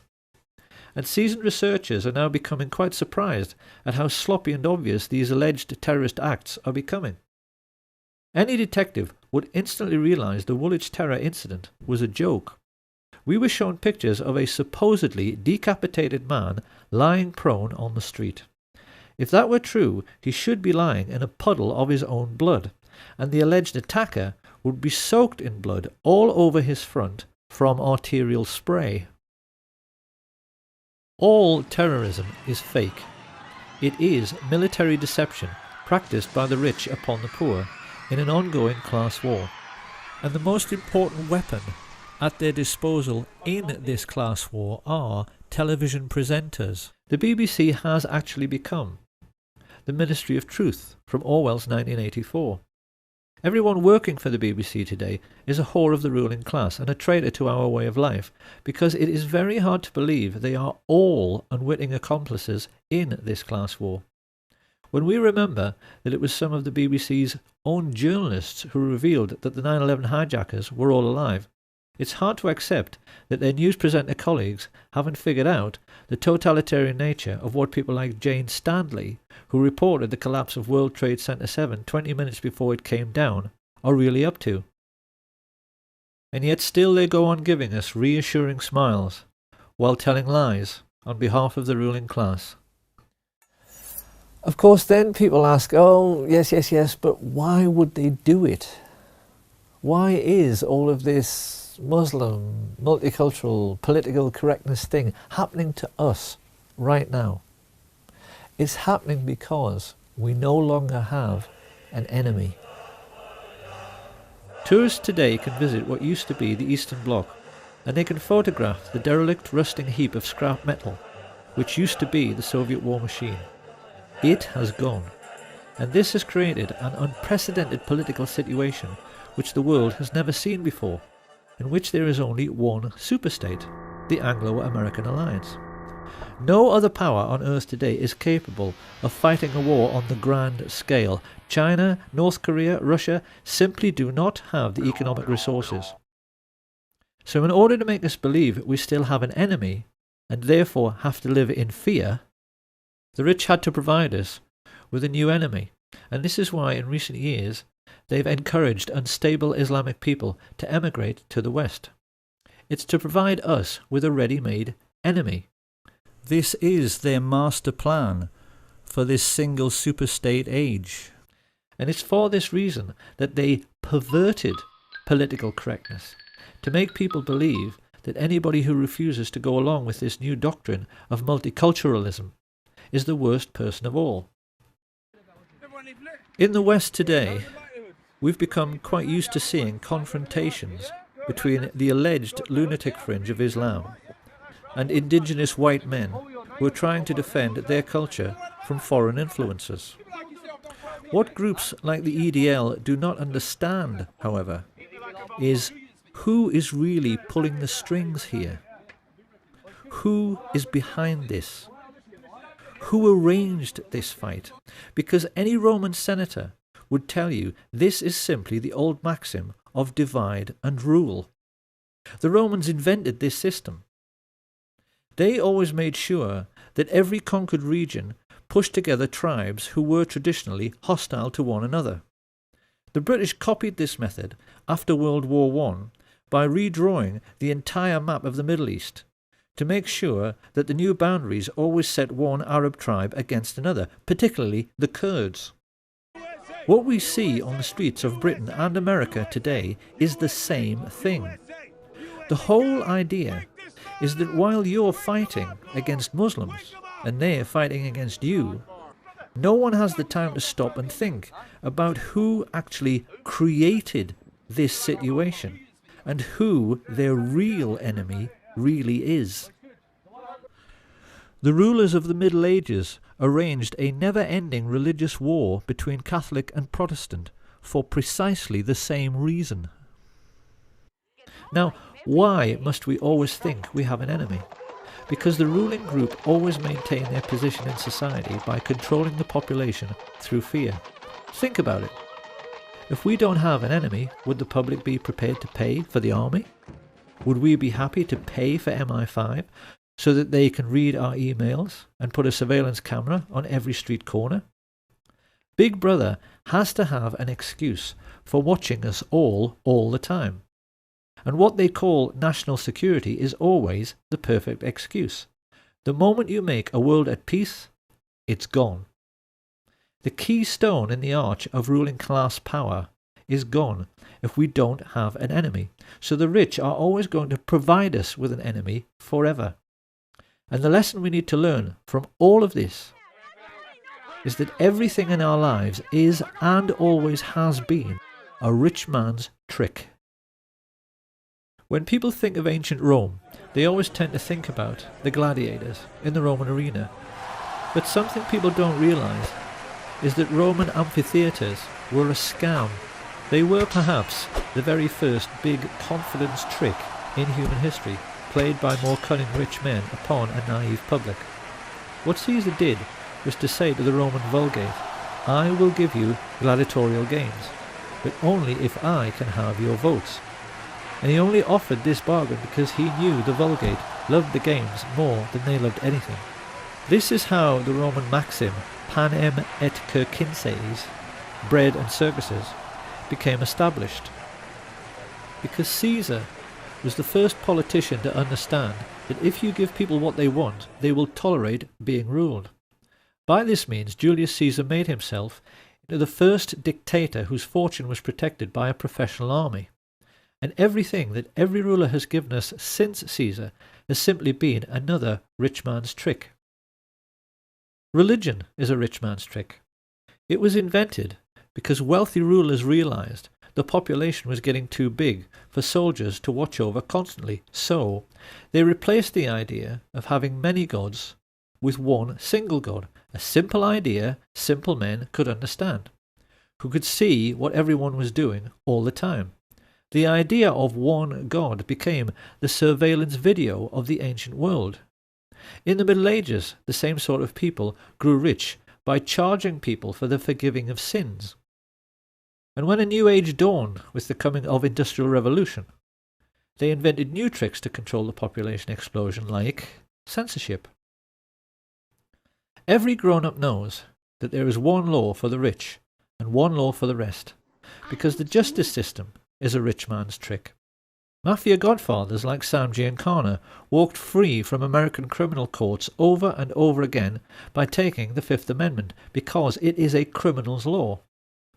And it's the same with everything else. The media is a rich man's trick. The tax system, because the rich never pay any tax, is a rich man's trick. Political correctness is a rich man's trick. The murder plot to kill Lady Diana Spencer was a rich man's trick. And the war on terror, 9/11, the London Tube bombings, the Woolwich terror attack, the Kennedy assassination, all of it is simply another rich man's trick controlling how we think. Now, once again, it is very easy at this point to imagine the reaction of conservative politicians, who will of course try to laugh this off and scoff. Everything is a rich man's trick? Are we seriously suggesting that the Cold War was a rich man's trick? Now, in your research and analysis and your efforts to bring out the facts about what was going on in our society, did you encounter any effort to discourage you, to prevent you from bringing out the background of America's involvement in the financing of international communism? Yes, very definitely.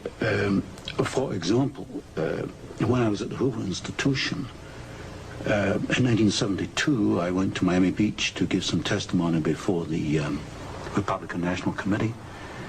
And although a congressman had hand-delivered to the wire services this testimony, which was later printed, the wire services refused to transmit it to the newspapers. Then when I got back to the Hoover Institution in California, I was called into the office of the director, and I was told in no uncertain terms not to make any more speeches like that, and that this information should not be made public. This was the information that we were giving the Soviet Union the technology to develop its war potential? Oh yes, at that time we were in Vietnam, and as you know, the Soviets were supplying the North Vietnamese. This was 1972. 1972, yes.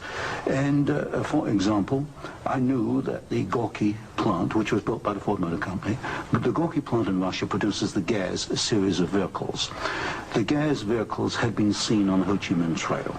We were supplying equipment to the Gorky plant in the middle of the Vietnamese War, and these trucks were being used to carry ammunition supplies, which were killing Americans. Now, I thought this was morally wrong, and I said so at Miami Beach and at the Hoover Institution. And it was this type of information that was suppressed. The rich would much rather we didn't think at all, and certainly not about the wise words of the columnist Claire Rayner, who once famously said that the only reason we now have to live under kings and queens and presidents is that in past ages their ancestors were the best thieves. In the Middle Ages, when the king was feeling greedy and wanted to pay for a new mistress or grand new palace, he simply sent out his robber barons to steal half the herd of every local farmer, and if they complained, the robber barons would say the king needed to feed the army, or some similar excuse. That is how it was done then. But today, the ruling class face a different problem.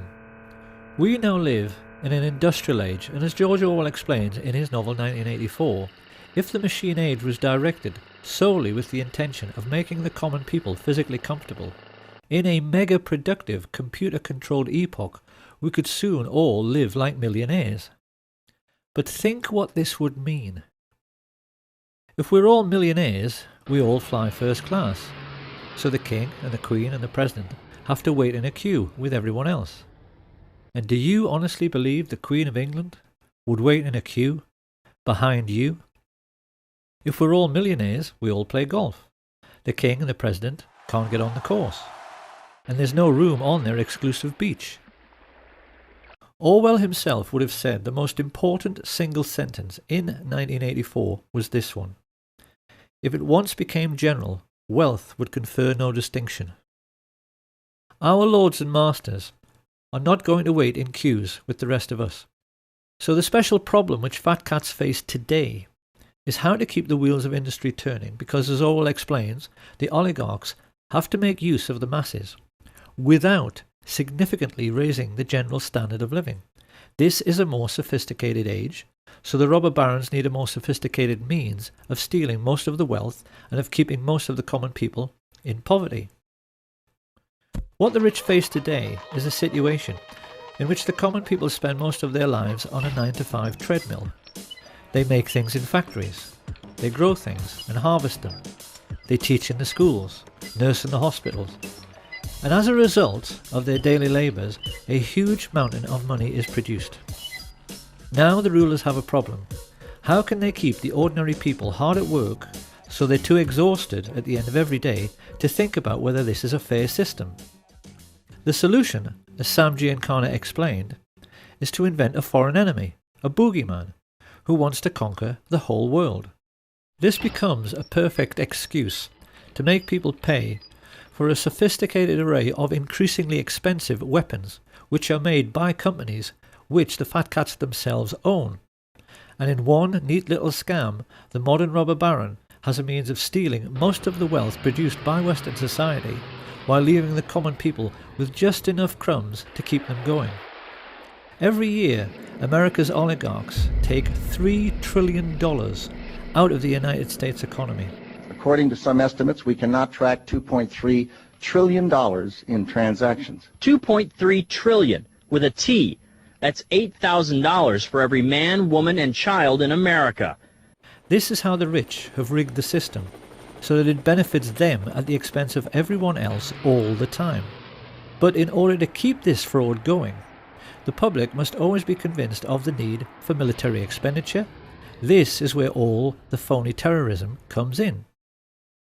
And if we want to find out who is behind this ongoing hoax, we only have to look at Securicom, the company in charge of World Trade Center security, who removed all guards and sniffer dogs from the buildings on September 10th, so that the charges which brought down the towers in controlled explosions could be planted. If we now ask, who is the chief of Securicom, who do we find? Marvin P. Bush, brother of George W. Bush, son of the man who orchestrated the plot to assassinate President Kennedy, and grandson of the man who made the family fortune from Auschwitz slave labour. The Bush family and their rich friends have been behind all of it. During his time as president, George W. Bush connived with Tony Blair to introduce a deliberate policy of allowing unbalanced and aggressive Muslims to flood into Western countries. They did this in the hope that they would commit atrocities in their adopted countries, and they were actually delighted when the Washington D.C. sniper and the Fort Hood shootings made headlines, because they knew such events would make it easier for the public to swallow the idea that 9/11 was simply more typical Islamic terrorism.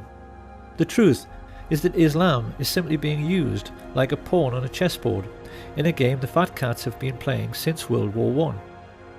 70 years ago, they gave us what they called their Hitler Project. 50 years ago, it was the JFK assassination project. Today we're having to suffer the War on Terror project. And when this current lunacy is over, they'll have another excuse ready to create yet another phony war and yet another patsy. If George Orwell was still alive today, and he was asked to comment upon all the significant political events of the last decade, it's quite likely he would simply restate the Orwellian definition of totalitarianism, to wit, a society living by and for continuous warfare, in which the ruling caste have ceased to have any real function but succeed in clinging to power through force and fraud, and then ask whether this sounds like the world we live in. Because it ought to be obvious by now that our seemingly endless economic recessions are being deliberately orchestrated.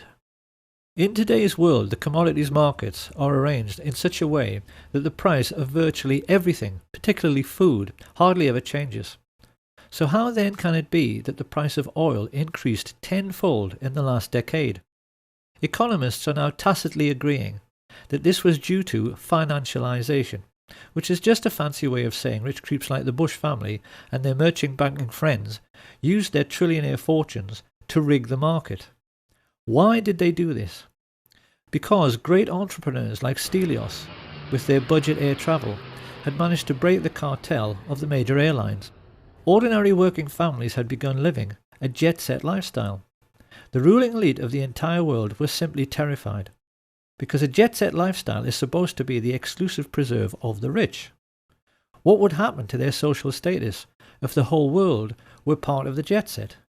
So the rich arranged for the credit crunch, and now working families who used to fly 10 times a year can't even afford to use their car. What George Orwell understood better than anyone is that every age is basically the same. It is always a story in which a small elite group of greedy people cling to unjust power and privileges by practicing an ongoing deception upon their followers. Caesar did it with bread and circuses in the Roman arena. George Bush did it with false flag terrorism on 9/11. British newspapers have told their readers that the Queen of England is only the 10th richest person in the UK with a fortune of $3 billion. But experts who have calculated her real wealth reckon that her ownership of 1/6 of all the land on planet Earth puts her true fortune nearer to 22 trillion. And they also estimate the true wealth of the Queen's merchant bankers, the Rothschilds, the people who started all of this greed by lending money to the Harrimans and the Morgans, to be at least 100 trillion. So finally, we have to ask, what is to be done about all this? For in the case of America, it is obvious that in order to honour the memory of President Kennedy, Americans are now duty-bound to finish his work by finally ending the worldwide tyranny of the CIA. The time has come for ordinary Americans to ask their strong men in uniform just exactly what and who they think they are defending. And they better not take too long about it. Having established Islam in the West in order to provide us with an enemy, the elite have recently started on the second phase of their master plan, which is to wipe out anyone who is sick or disabled. In Britain, this has been manifest in the Atos scandal, which has stopped all welfare payments to people with terminal illnesses and allowed invalids who in some cases have no limbs to starve to death. The extermination of anyone considered feeble-minded or infirm was exactly how the Nazi regime began. And now they've started doing it again. What most amazes me in all of this is the naivety of the good people in the truth movement, who go on and on and on saying they want an independent inquiry. The Bush family and their rich friends are not going to investigate themselves. And there isn't any authority on earth above that of the ruling class, so it's never going to happen. These people have got the police and the judges and the justice system completely under their control. The Queen of England cannot be prosecuted for anything, not even genocide, in a Crown Court, because the Crown Courts are hers. She owns British justice. The only way to change our corrupt system is through revolution. Everyone has to sign up to the Revolution Now website, and then the people have to march on Washington, just as they did for CIA agent Barack Obama's inauguration. Only this time they need to kick him and every other crooked politician out and take power genuinely for the people's sake. And once again, they better not take too long about it, because the last time the rich decided to play a really big trick on the world, 6 million lives were extinguished.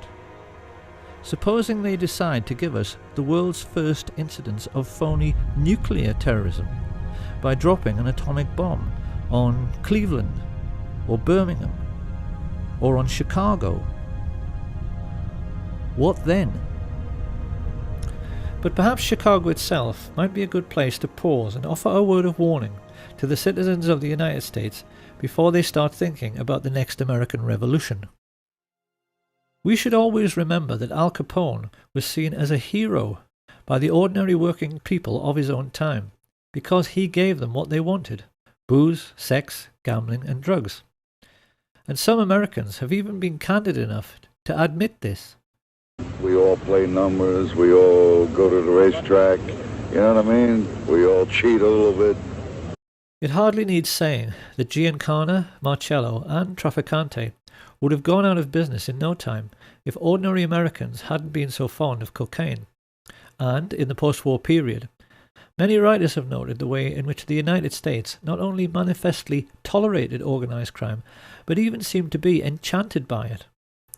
It's a cultural phenomenon which has led many foreigners to wonder whether there is some sort of latent criminality in the very fabric of American society, because there does seem to be some sort of tacit agreement amongst all Americans that killing a man should always be considered an option if it looks as if he might cost you a large sum of money.